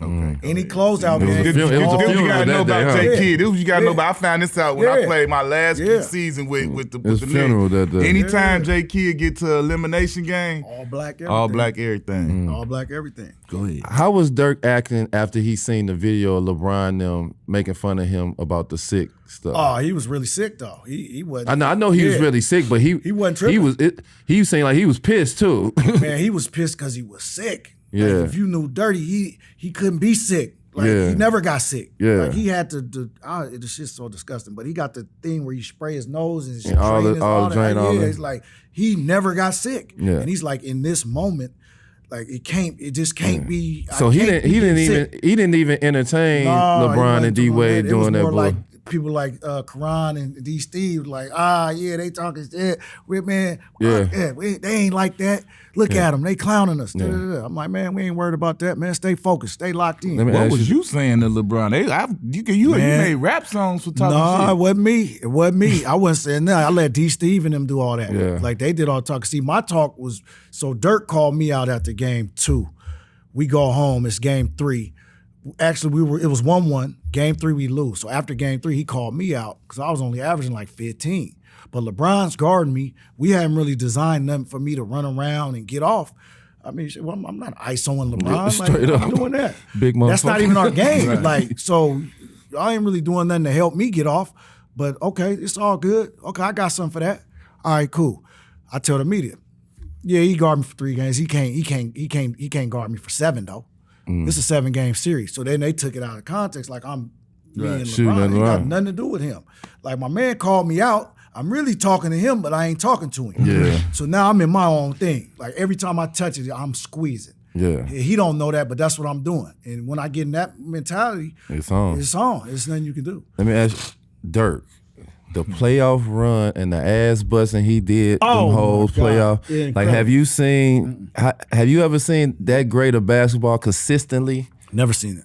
Never seen it. In a 2-month span, like how he worked it, like cause like he played some of the best teams. You know what I'm saying? He played the best player. They had everybody guarding him, and he bust everybody ass. So every single Dirk played. Just explain Dirk played in playoffs how it was. Crazy. When Dirk get in a mode like that, you gotta sit back and just enjoy it because you're witnessing greatness. And the thing that I knew was that they didn't know, he does that in his workout. So all he's doing is, I said, if you put the work in, the game becomes a workout. And that's all he was doing was working out. It didn't matter who was guarding him. You couldn't stop it because he was getting to his spot over here, and that's what he did. No dribbles, it just no dribbles. It was every day though. I watched this routine. I'm on the other end, he's on this end, and we working, and I'm watching him, and this is the shit he's doing to these people, whether we on the road or whether we at home. How much did J Kidd compliment your game and make it easy for you, like just during that season, that process? Because like J Kidd is my all-time favorite point guard. That's the one person I always wanted to play with. Like, but I seen like when you playing with him, it was no more talk about can he run a point, can he play the 2 or something like that. It's like J Kidd took that completely out the way, and it made it more comfortable to know what you need to do and how you need to be successful. So did he kind of bring that? No, J Kidd allowed you to star in your role. Each and every one of our guys maximized their individual talent because we had a point guard that understood what we needed every time out on the floor. And he would tell you, man, just run your route. You might not get this bitch 3 or 4 times, but I'm telling you, just keep running. Keep on running. Keep hard, cutting hard, and doing what you're doing. Screening hard, playing good defense. Like for me, that's what his thing with me was. He was going to reward me if I was engaged on defense and I gave effort. And so for me, it was like, well, shit, he's picking up. I don't got to worry about offense no more. I just got to worry defense. That's all I got to worry about. Because when I was open, the ball was coming. So do the other shit. Worry about that shit for us. And I'm going to make sure you get the rock. And when you have that reassurance, it just makes the game so much easier for you. Did you add anything to the tattoo after y'all won it? Nothing. You add nothing. I got a stupid. What did you? tattoo. What was the? But after that, The tattoo was just What a was the trophy, or did stupid-ass it had the specific date and dates on it? You said the Larry O'Brien I trophy. just had the Larry Larry O'Brien. O'Brien. So you didn't add the year or nothing like that. You got to add the year, baby. We got to add the year to that. I just want to keep it What was the organic. stupid-ass? Stupid ass tattoo. So I played one more year in Dallas. The lockout happens. They didn't want to pay me, so they did want to pay me, but it was way below market value. So I ended up going to Boston. So I'm looking at Boston like KG, That's Pierce, right, he did it again. Rondo, Raiden put left. the leprechaun on you. Right, I put the leprechaun with the I trophy. remember that. Yeah, the leprechaun. Now, how many championships? Man. How many championships does the Celtics have won in their history? Like, you ain't finna make nothing happen over there. It happens. Like, you can't, and I tried to, it didn't work. You know what I mean? It didn't work. But I really believed it too. That's the crazy thing about it. That's how crazy I am. One of the things I always ask about Boston, man, when I went to Boston, man, just the aura of the history when you walk in that locker room, when you walk in that gym. How was that for you? You know, you done played in the league, you played for a couple of teams, and just to go to, the Lakers and that Boston organization, or two different organizations that you feel the history of it. Yeah, was it like that for you? It's like a mystique, an aura, because like you said, you watched Lakers Celtics growing up. You seen all that Magic Bird. Like you seen it. Then you're in the locker room. Then they don't help you because the shit's still old as hell. Like they still got stains all on the banners. It looks black and white. They here smoking Black and Miles in the practice facility. I don't know what they doing in here. Then you go to the lockers, but then on the lockers they got the metal plates where they got all the X. Yeah, the X that had that locker. Had that locker. Oh man, that turned me. I was turned. Yeah. So just being around that, they even had I said the hot tub ain't even in the ground. It's standing on top of the. I was like, that ain't no hot tub. Like y'all just put some hot water in a plastic container. Yeah. But nah, it was tough, man. But it was fun. And I only played one season, but every time I go back, they treat me as if I won a championship. If like I was there for 4-5 years. Yeah. And it was a great experience. Great experience playing for that organization. Talk about going to Brooklyn. Like time out. Doing the big trade. Just before, like, let me just ask this, like, cause like I know what I thought. Right. Was you amongst the group like, oh yeah, we about to get one. Man. We about at least Joe one. We going to join Joe. We Darren got Williams, KG ticket. Brooke Lopez. You know what I'm saying? Yeah. D. Will. Man. Like what? It was all that. And then J. Kidd was the coach, so Right. I'm already thinking like I'm cool. But see, I came in hobbling, man. I was hurt. First time I ever had surgery in my life. So I wasn't healthy. So I was spending a lot of my time rehabbing. You know, when I wasn't flying on the helicopter with KG, I was like, man, listen, man. Helicopter. Man, listen, now, man. See, this is that West Side Highway. You know what I'm saying? Maybe There to the you go. Hamptons, maybe to Right. Philly, maybe you never know. I'm just saying. I spent 4 years in New York. I wasn't in the same tax bracket as KG, but you know, That's the problem. I had good friends. I made a helicopter trip or two in my time over there, so I know what you're talking about. That's the there. problem right there. That wasn't it for me. See, I'm hanging with KG every day. Both ends of the candle, huh? Oh, man, burning both ends, man. The bus is leaving to go to Philly. We not on the bus. He like meet me over on the west side. Boom. We about to get to the helipad. chopper. We on Get to the chopper now. Get to Get to the chopper now. Oh my God, we flying past the Statue of Liberty. I done flew past my little condo. I said, oh, that's my God. stove right there. Look, I didn't even know we could So, man, travel you like thinking- this. right, We you about to be thinking- traffic and everything. Oh, You be the team man, there we and done beat everything. everybody landing on top of the arena. Like it just was too much. I couldn't handle it. You know what I mean? That was the first time in my professional career where I wasn't quite professional all the time. And I wasn't playing. Like, come on now. I don't got nothing else to do. Nah, so by All-Star break, Jay was like, nah, you ain't got it no more. And they traded me to Sacramento, but I never showed up. Yeah. They still mad at me for that. But at that particular time in my career, I still thought I had something left, which I ended up going to Houston the next season. And we went to the Western Conference Final with Dwight and James Harden and Trevor Ariza in that group. And I actually did have a little bit left until the next year. Steph Curry got a hold of me. I ain't had nothing left. Yeah. You know that moment when you realize it's over for you? Yep. Yeah, he got me. It was Time out. Because before we move on, I do want to say when I realized it was over for me, but I want to ask you more about New York nightlife. You didn't really get to experience it. he didn't get. He He took a couple East Coast No, road trips. we know that it's different when you live and play there. All right. You know what I'm saying? All right. When you live and play there. Like you said this is the Yep. first time in your career where it got a little bit away from you. Well, I got It away. ain't no secret. It was because, I think, obviously you wasn't playing that much, but it was New York City. Right. See, the thing for me was I'm used to going out to dinner. We just dinner. Then after dinner, okay, It's a something else setup. maybe. Dinner turned into they moved the tables and the DJ start playing. All and the right people here. start- I said, man, I thought we was just eating dinner. Where's the dessert?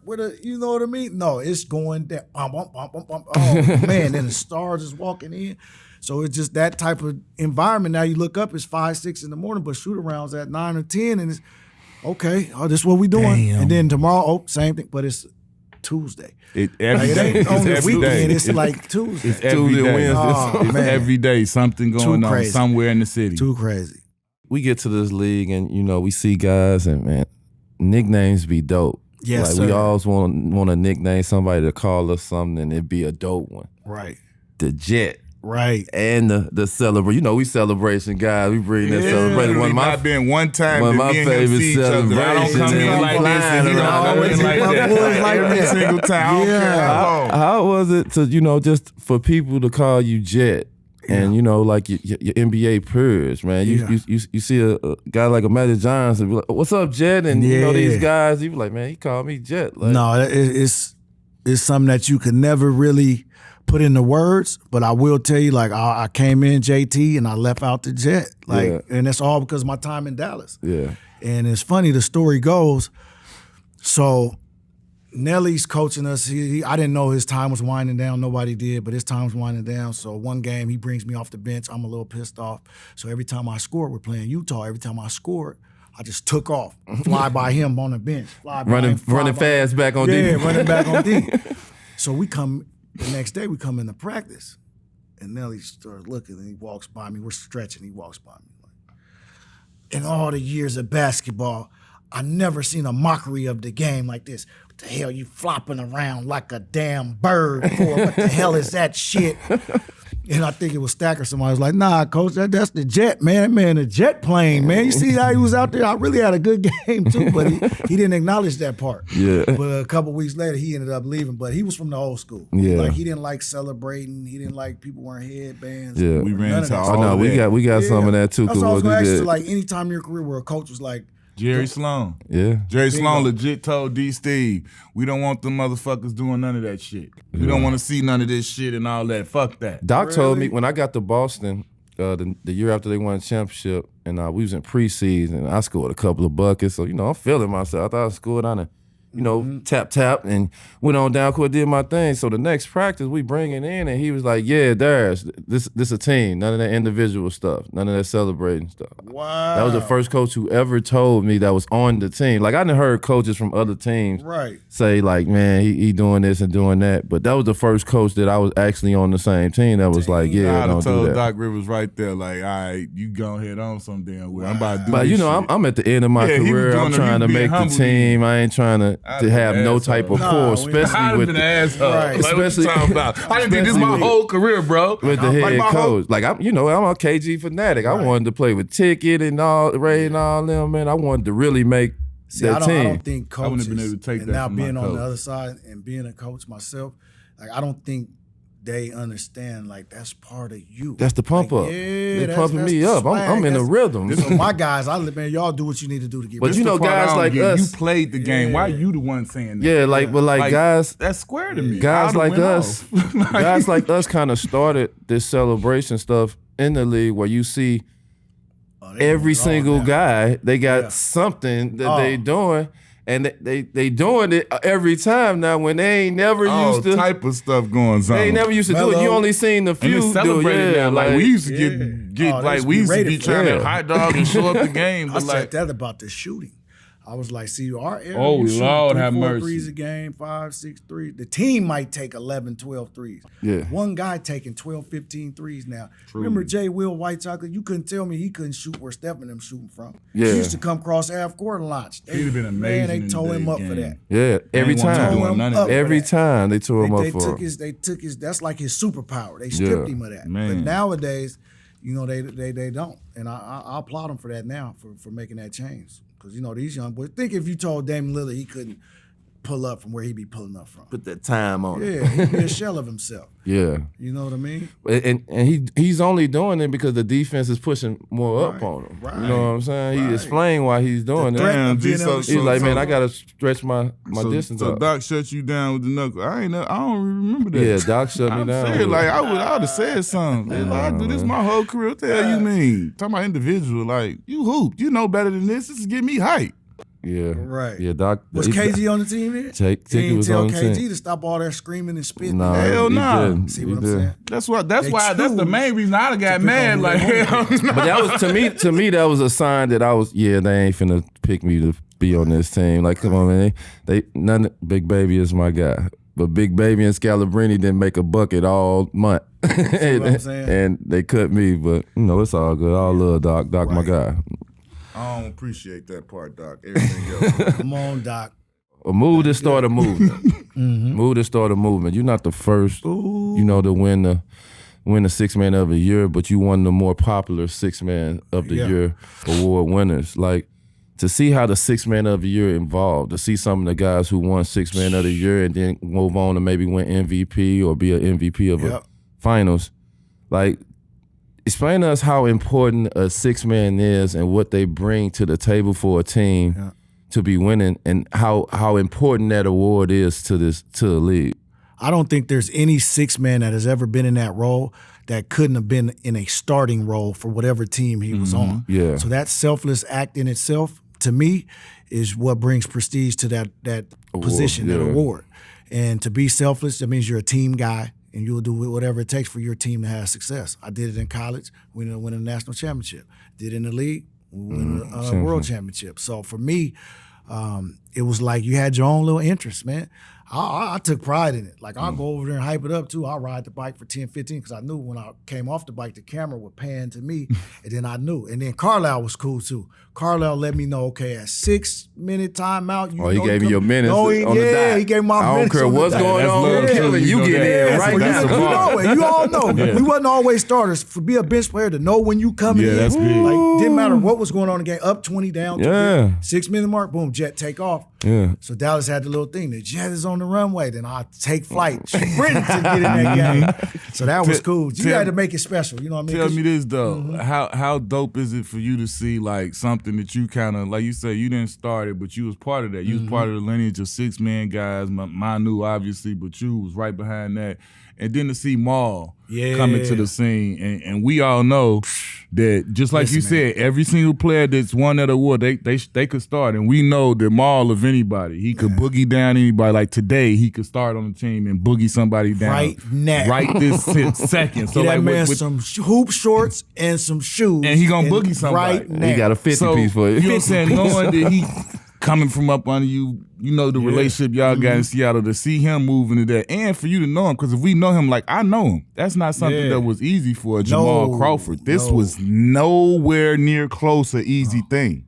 So because I remember it, they tried it in New York, that Tony did, and he was no, and then he left, and then I saw when it finally happened, and for me, knowing him all the way I knew him, to see him accept it, really buy into it, then flourish the way he did. Like, I was proud of him to see, because I know that wasn't in him. Right. That was not what he wanted to do at all. He was like, hell no. And to a man, he was one of them people that, like, he was right in his man. Like, I know I'm supposed, you know what I'm saying? He was one of them dudes that was right. And he still 16, 17 years later, 19 years in the league, he could have been starting.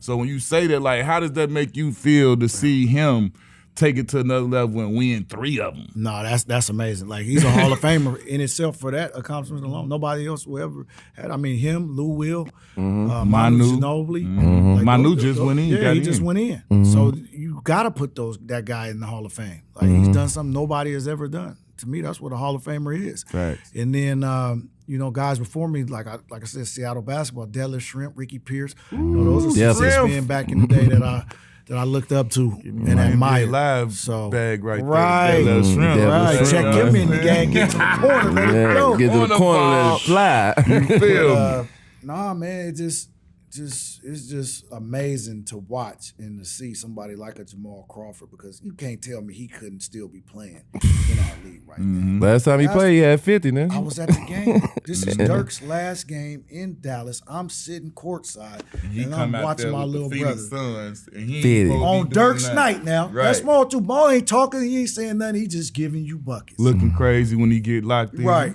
50 motherfucking eyes wide. Everything dropping. I mean, just special talent. Tell me this. You've now, obviously you through hooping, you through doing your thing on the court. Like, when did you decide I want to coach? And how did you know that this was what you wanted to do at any level? Well, for me, throughout my life, my passion is for people, and my purpose is to inspire others. And the way I can do that is using basketball as my platform. And so as a coach, being in that position, looking up to all my former coaches that have mentored me and that have taught me the game of basketball and the game of life along the way, I wanted to do that. I wanted to give back in that aspect. And, I've done it at the high school level. For 15 years, I've done it for AAU girls basketball. That was dope. Then went to the University of Arizona and did it for 1 year, and now doing it in the G League for a year as a head coach. I've been able to, realize, live out, my dream and my purpose. I'm gonna tell you, like I tell all the guys, our peers that's doing it, dog. I'm hyped because I don't want to say I don't. I'm not there yet to say I want to coach, but like for y'all, I know the value that we have. Those of us that are able to articulate, to take what we've learned and be able to give it back to kids in the right way and do that and pour into them. Like for y'all that's doing that, bro, like. Cause I always say, like, how would I have looked like if I had, like, if Jason Terry's my coach, like, I'm gonna be looking at him wide-eyed because I know what you've done. You know what I'm saying? Like, it's a difference than having, and it's no disrespect, cause some of my favorite best coaches, I never knew if they played or whatever they did in the game. You know what I'm saying? But like, I just know that when I'm looking at somebody who looked like me, came from the same places or type of places that I came from, and you know what I'm saying? You've been where I want to go. And not you seeing people, no, you've been. You can tell me your experiences from being there. Like, to me, that's priceless, bro. Like, to me, what y'all doing and giving our community, our little kids, and even when we get to be teenagers and young adults, like, for us to be able to look to y'all and y'all the ones that's teaching them and learning from them, and like that to me, that's just creating more of y'all. You know what I'm saying? That's letting guys that y'all talking to know that they could become y'all at one point. You know what I'm saying? No different than when we was looking up to Jordan saying we could hoop. Now you inspiring somebody to say I could be a coach one day. No doubt. So for me, like I love to give y'all flowers and love to see all of us going to do that because I think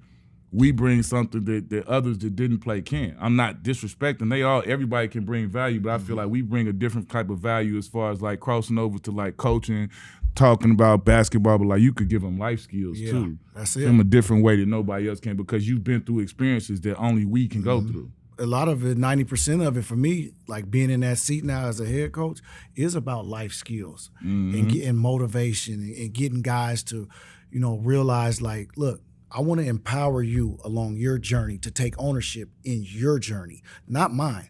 Like, I had my run. Right. Now, I can show you how I did it and tell you, like, get to the gym early, stay late, and do all that. But you got to believe in it.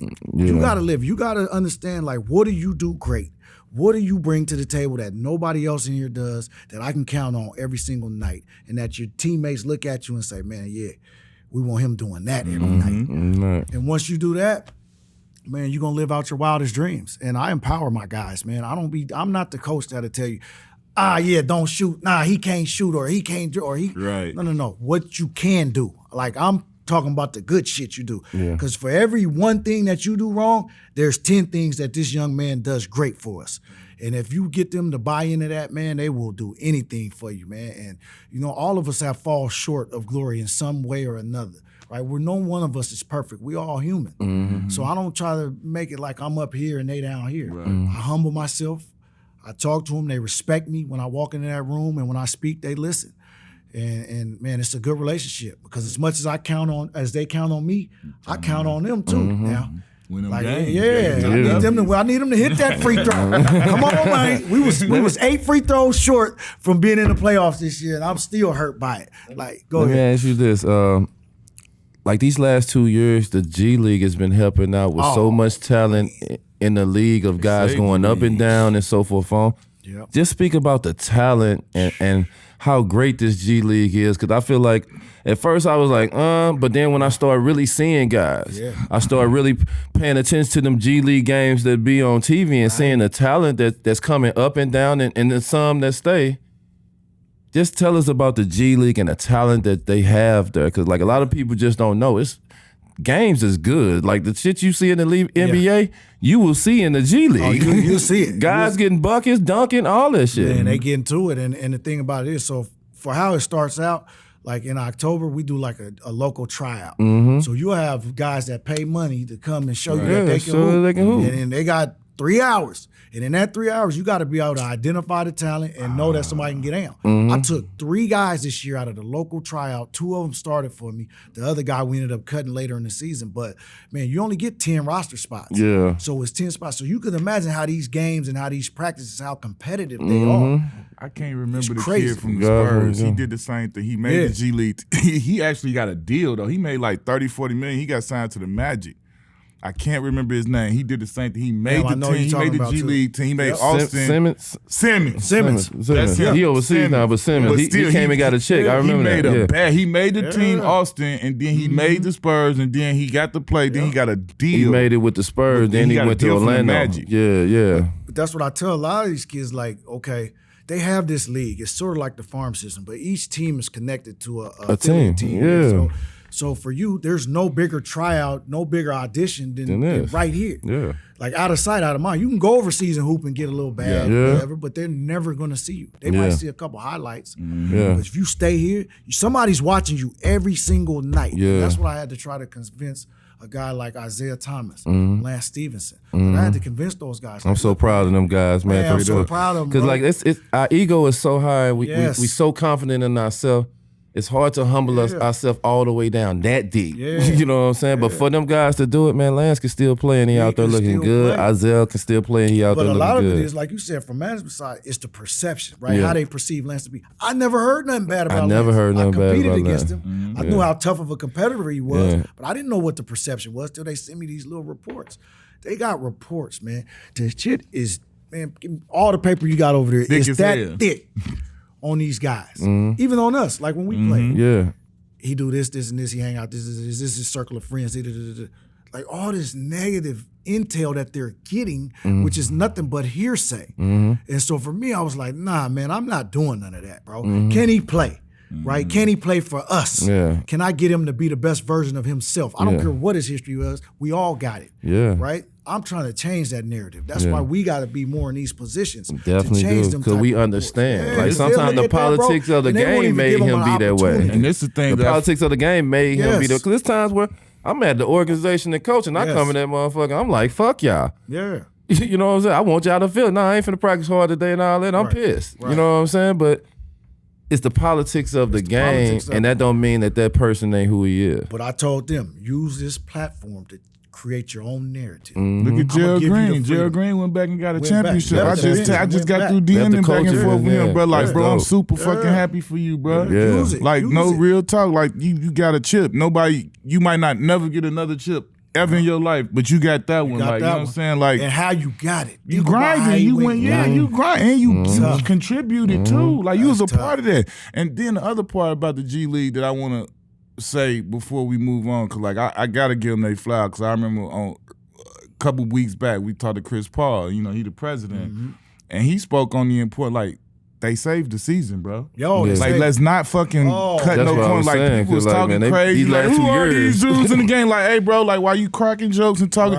First of all, respect this person, he's a person, but second of all, you wouldn't even be watching the game tonight if these dudes weren't available to come and put the, make the team and be a full team. All them games would have been getting out. Everybody was getting out. For the COVID like that league, the G League saved the last 2 NBA seasons, bro. When COVID ravaging the league and teams, they calling these boys up and like it was like twofold. They getting to live out some dreams, but like they literally were the backbone. They saved it. Like in professional sports, you think about times where that has similarly happened. It's like in football, they called them the replacements, the replacement players, and they came in and played. This is very baseball, similar. minor league. Basketball, it's the first time it happened. Baseball too. Yeah, it's the first time it happened. Mm-hmm. Luckily, we had the G League to pull these guys. And it didn't dip. Like, that's what I'm talking about. Our product didn't take no plummet. Like, you know what I'm saying? Like, because dudes was coming in hooping. Now, my product took a little dip. I had to fill my whole roster. You know what I'm saying? I didn't finish the season with nobody that I started the season with. Like, it was crazy. But, like I said, that's what the league is designed to do. I was glad these guys lived out their dream, man. I was proud of those guys. Yeah, I was happy for them, you know, because you got to know this. Like, without that situation, some guys never get to see their jersey, their name on an NBA jersey. It's like no matter how good they play in the G League, that's just the facts for some guys. They so that was got like, called up. Yeah, like that was a cool thing for them. And like while it was cool, like they legit saved the league. Right. They saved the season. Like, and I think they should be credited for that. Oh, I think it's dope when they have guys like Klay Thompson and them guys that when they coming down from a bad injury. Like, look, let me go and send you down there and play 2-3 games with them to just get some shot up, get in there, get some shot up, get some run down, just to prepare you to go and start playing. Like, G League is turning to, like I said, I was weary on it at first, but I admire it and I see how important it is to this league, and I'm glad they did it. Nah, you know what I'm saying? It's dope, man. It's Sharif is up there in the front office. Malik Rose, my guys. dear sweet brother Noomsy. Yeah, Malik. Guys, man, they do a great job. And like you said, man, it's just another platform for us to showcase our talent. And shit, like you said, they can really play though. Yeah, they can really play. Because every guy they bring up, they a boy. They a boy. Opportunity, man. Let me ask you, start, bench, cut. Oh, yeah. Start, bench, cut. You got to start one. You got to bench one. I mean, not cut, but trade. Okay. Start, bench, trade. Because we too good to be getting cut by somebody. No, we can't cut nobody. We can't cut nobody, but trade. Stephen Curry, Isaiah Thomas. Which one? Allen Iverson. Which one? Huh? There's two Isaiah Thomas. Zeke, you talking about Zeke. No, I'm talking about the OG Zeke. You talking about Zeke. OG Zeke. Like, when you put him Steph Curry, Isaiah Thomas, Allen Iverson, small guards, all of them get buckets. Who you say start and do what? Start, bench, or trade. Man, they gotta play, man. You walk into the gym and you got them in your locker room, man. Hey, man, y'all, we gonna figure it out. We going 3-guard lineup. All right. Who gonna start then? You can't even pick a starter? Start all three of them. See, we gonna rumble. Who they starting? Then we gonna figure it out. We gonna match up with them. Shit, they can't guard us. I might start all three of them. Ain't nobody ever did that. Hey, listen, man. Who you gonna pick? Yeah, I gotta go with all three. You starting all you going all thrty. You ain't gonna give us nothing. You ain't benching nobody. You ain't benching nobody or trading nobody. Well, I'll tell you this, and I'm a politician to a certain extent. So we'll give Zeke, you know what I mean? He's the OG. Seniority. The OG, he might run a quick 3 minutes. You know, his legs ain't like they used to be.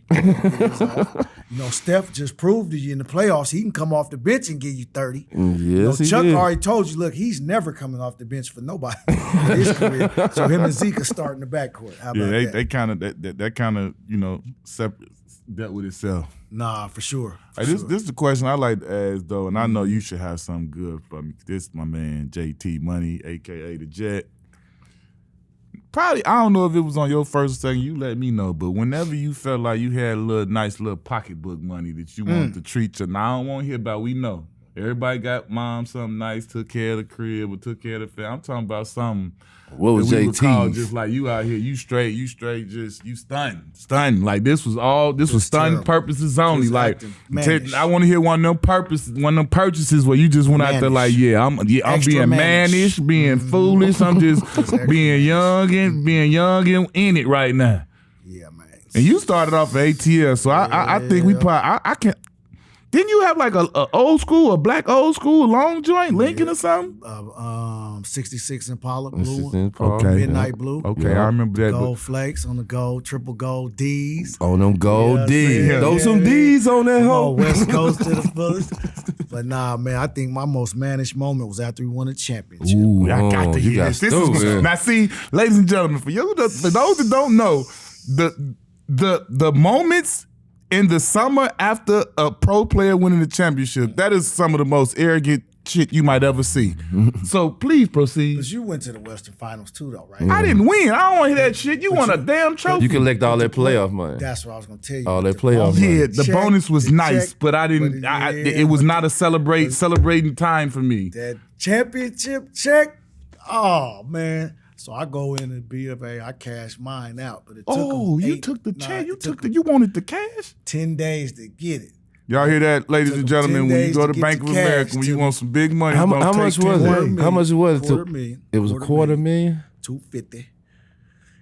You just walked got it into in the cash. Bentley dealership with a Cuban cigar in my robe. Oh, you that feel hat it. still on. With the robe, the championship hat with a robe. Was it a Versace robe? Championship What kind robe. of championship robe with It the? got the finals You know, logo Cuban right took here. care of them. You know, Got the Maverick logo on the back. I wore this robe for Lord a year of mercy. straight. Yeah. A year straight, I wore this robe. They hated it because I always had the cigar in there. Boom. I didn't light it. Walked into the Bentley dealership, handed them $250 cash, walked out with the black on black Bentley GT Continental. Man, I don't know why I did that. That wasn't the move. That was not the move. Cashed out right on the spot. Let me explain to you why it was a move. Number one, because you're still good today. you deserved it. No. I'm gonna tell you because you good. Listen, 3 years after retirement, not the move. because you survived it. You good today, and you live to tell this great story. Because just you showing up to a dealership with the NBA championship hat, with the robe The robe. and a cigar.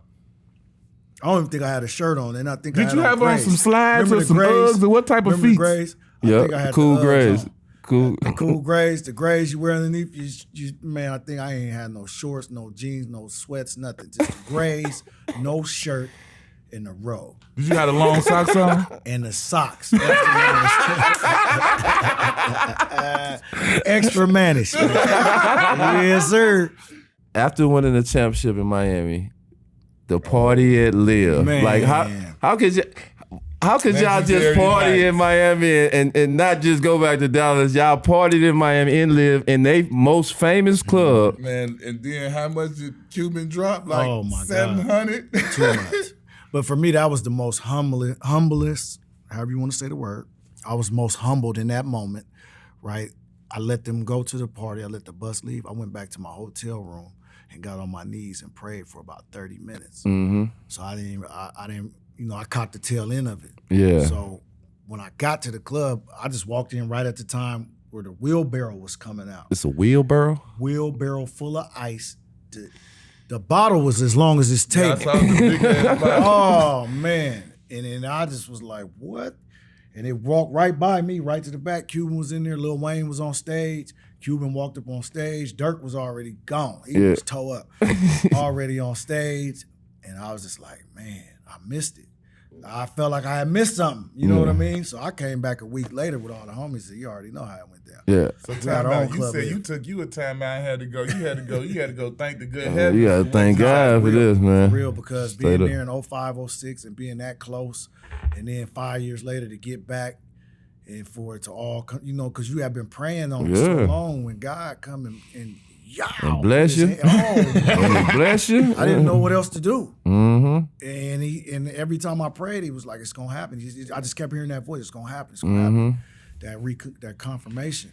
I thank Just him let right me know. away. Thanks, man. Straight up. That's Wifey crazy. came with me. We came back, and then we came to the club later. But I mean, epic night, I think. You know what I'm saying? For them. From everything I saw. Let me ask you this, everything I Dirk.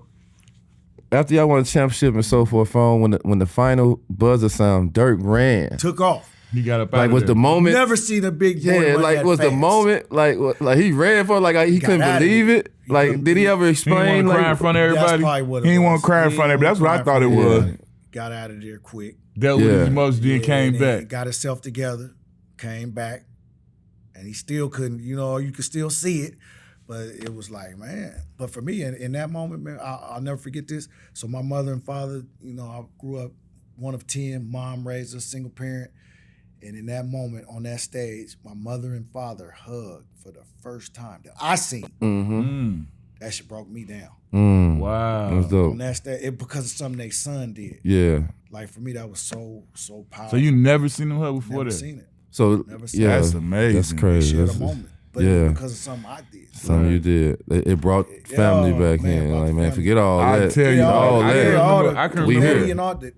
Oh, I man, tell you the shit. truth. I can remember y'all when I was hyped. I was hyped for all y'all. You know what I'm saying? I know you, but like I was super geek for Tricks. Oh man, Because I felt like, you know what I'm saying? Like I felt like he was finally gonna be seen. yeah. Cause like what he brought to the table kind of You don't see on the stat sheet all it the gets time. overlooked and it doesn't get its proper he went just through due and its credit. And like for real, like cause I remember like you think back to when I say when we played y'all in the playoffs. Yeah.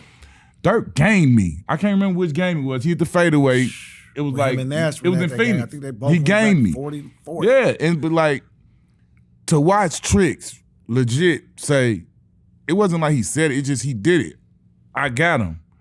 Now nobody don't have to help. Nobody did that to Dirk that whole time when he was in his prime. Nobody could guard Dirk Nowitzki one-on-one. Like Tricks was a fucking nightmare to the point to where he was so good that they said we need him here so that he can't do this against us. Let me tell you something. Brandon Roy, right, and Aldridge. Then the next round, Kobe. Mm-hmm. Then he had Kevin Durant, and he was on Westbrook. Just look at the different sizes. Then he was on D-Wade and LeBron in that run. This is what I'm Tricks saying, is like, guarding them. And you can't name somebody else who could do what you just said. Not a one. Like they could do. Like he just said KD, Dirk, forward. Like come on, he man. 1 through 5. Yeah. You gotta give him his credit. Yeah, he Tricks, we give you your flowers, B. You know what I'm Tricks saying? forever. The other Trey won. Let it be known. Look, Tricks got drafted 9. I was 10. His table right here, I'm right here at the draft. I'm looking at it. Phoenix, I went to Arizona, so I'm thinking Phoenix. Sean Marion with the 9th pick, Phoenix Suns. I'm like, but it's my guy, so I'm happy for him. Then I went 10. So that's our story, being Tricks. But we always been tight. Another key player I want you to talk about too, and I feel like you and him was key to y'all championship run and all y'all success, was JJ Barrera. Yes, sir. Like how he stepped up how he stepped up in the playoffs and played, because he didn't get all the minutes during the season and all that stuff, but it was something about him in the matchups, all the playoffs, that 15 points or 12 points he was bringing was well needed. No. He was, especially with the Lakers, like they were so mad at him. Bynum tried to take his head off. Yeah, he was our southpaw. He was our curveball. I mean, because you think about a kid like him. First of all, when you see him, you looking like, he ain't finna do He don't even look like he who. What he gonna do? Right. But for some reason, man, that little dude, man, tough as nails. He's one of the fiercest competitors I've ever played with. Great teammate, good friend, and he wanted to win, man. He'll do anything to win. And I can remember when we first drafted him, he would have to follow Avery around with the clipboard because Avery used to just be disrespecting him like, man, he ain't gonna do nothing. Man, we sent that boy to the G League. He spent one day in the G League. Came back the next day, he put up 55 in the G League. He never went to the G League ever again. Like, people take the G League when you're a rookie and you get drafted. Like, it's a demotion, I'm going to go. Man, that boy went down there and never went back. And it was funny, they came to practice one day, they put his little jersey in a frame. But man, we used to do him bad, talk bad to him. But when the game was on the line, he delivered. Yeah, he definitely did, man. He was a great teammate, man. Fierce hooper. But shout out to JJ, man. He did his thing, man. Pride of Puerto Rico. Yeah. Him and Arroyo. Carlos Arroyo. Carlos Arroyo. Cookies. They got a little something to them on them too. They got a little. They play with a certain type of different type of you know what I'm edge. saying? Los in Miami. Cookies definitely got the little feistiness. Yeah, they got a little something. They with that. They with that. They with it. How does it feel to, like, not many people have done what you done, one on all 3 levels, like high school, college, and the NBA. How does it feel? Like, because you the ultimate champion. You the ultimate winner. And how does it feel to, like, win that? I never won on, well, I can go to college. He ain't win in high school, college, or the league, so Why you gotta say it like that, though? You just said you never won. I just simplified it. I did. But how does it feel to, like, you're labeled a winner. Not only you labeled a winner, you labeled a champion. When they mention your name, it's world champion Jason Terry. Like, how does that feel? Feel that? How is that to feel that? It's something that I'm humbled about, but it's a part of my legacy, and it's something that I extremely work hard to accomplish and achieve. Like when I set out to do something, I always played for the win.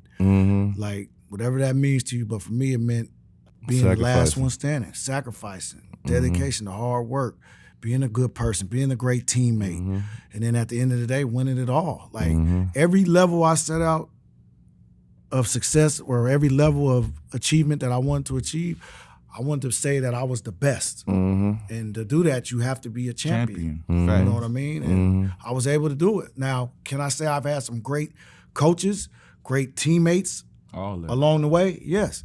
But did I play an integral part in all those championship teams? Hell yeah, I did. There's some guys that just was along for the ride. No, that's a bar. And they were blessed and fortunate. But shit, man, I got sweat equity in a lot of them. Them War years wounds and them to go teams. with Yeah, it. hell yeah, man. And man, I put everything I had into it. Yeah. And I'm still doing it. Like, it's just something about it, man. Okay, I gotta give myself a little props. Like, the best championship that I've been a part of was the first year I retired, and I coached the North Dallas Adventist Academy girls to a state championship. And it was the only time where I couldn't directly impact yourself. winning. Like I couldn't. You like, had I to couldn't be out verbally there, like, give I it couldn't out shoot. Right. I had to pump some little girls up to like, come Yeah. on, like y'all can do it. No, Y'all y'all better, champions. yeah. Like we looking over there at them. Nah, they ain't better than y'all. Yeah. Like, dude, we got the team. Yeah. And man, they believed everything I was telling them. And sometimes it was smoke and mirrors I was selling them. Yeah. But they bought in, man, and they achieved. And to see their smiles and the tears and the parents, like they became champions. How did that feel for Oh, you? Like man. that being your first time as a coach, like you say, not being Man. able to be impactful on the court, but like you saw that you could do it that way. What did that do for you? As a that coach? was the ultimate reward as a competitor, as a champion, as a mentor, as a coach. Like to see them succeed and have that success. So I knew what it felt like as a player, but to watch them, I knew they had that same feeling now. To be able to give that to them or to help them, man, it's no greater feeling. No greater feeling. That's dope. Out of all the teammates you done had when you played in the league, if you had to pick 4 other players out of all the teams you played with, all the teammates you can play with, who was them 4 other players that you'll make your starting Rock with 5? me. Starting 5 with me. Dirk. Oh man, Dirk is in there for sure. J Kid, KG. Ooh, it's nasty already. Right, I'm good right That's there. I don't one need more. no You center. need one Tricks. more. Who I want to rock with Tricks. You played with James Harden, Dwight. Yeah, I got Giannis too. Shit. See, I gotta put Giannis in there. Oh, Look at my Lord. front line. Yeah, Giannis. Giannis, Dirk it's and over. KG. It's over. With It's you and over. J I'm Kid. always gonna be the 6th man off the bench. Just Look, bring me off the bench. look, that's J crazy. Kid. Oh, then I need a 2 guard. Damn, I didn't play with no good 2s. So I was always the 2. You the 2. You, J Kid, played with- KG, did you play with Giannis, Harden? and I K. did play with James. That's crazy. I did play with James. So Damn, 2 KG, years with Dirk, James. Giannis, you and J James, Kid. yeah. That's James, I a can put crazy James in there, starting man. lineup. Tricks, Right? I love you. You and me gonna come off the bench. We're gonna give them that energy they need. You see my front line, Tricks. You can't. I mean, Yeah, that's something what you want me serious. to do That's now? MVP. That's all. I got 3 MVPs, That's all 2 MVP. defensive player of the years. Like, man, you got a hell of a bench though, Tricks. We good, baby. That's a crazy starting lineup. Okay, you, Mark. J Kid, Giannis, KG, and Dirk. My front line is crazy. I'm putting that front line up against anybody. That's great. That's sir. been real. You know what I'm saying? We look, man. My love. name, man. Like we Love. said from the Already know, beginning, man. man. This Yes, our sir. bro, man. We got the Love. jet in the building. We live on location. We came in here to Dallas D-Town. Man, we got some very, very, very, very, very gracious sponsors. Yes, sir. And I know you like ourselves, man. man. You know, we from the hood. We got this good Hennessy. man. Yeah, That so yak. good. But let me show, man. Look, let me show you how big time the boys are. Boy, they made it on up The here, man. kids in the ride. Oh, man. okay. I thought you was gonna show me the logo. They got the Logo, knuckleheads on got the the bottom. kids. Yeah, man, that's man. special for you, man. Man. You know what I'm saying? VSOP. This is Some of that yak, Very man. I never special, opened man. it. Some of that yak, Yeah, man. We put that, we know you got big time, memorabilia. No. You could put that up there I'm putting next that to right one of up your there. situations or Love. something, man. Appreciate You you. know what I'm saying? We appreciate the Jet, man. It's Straight up, somebody man. we Sir, this respect a family great right here. deal, man. Our family, we came in Our this brother, thing man. together. We Yeah. done did a lot of things together, man. We got much love and love. much success. Continue, bro. Keep putting it down doubt. for the culture.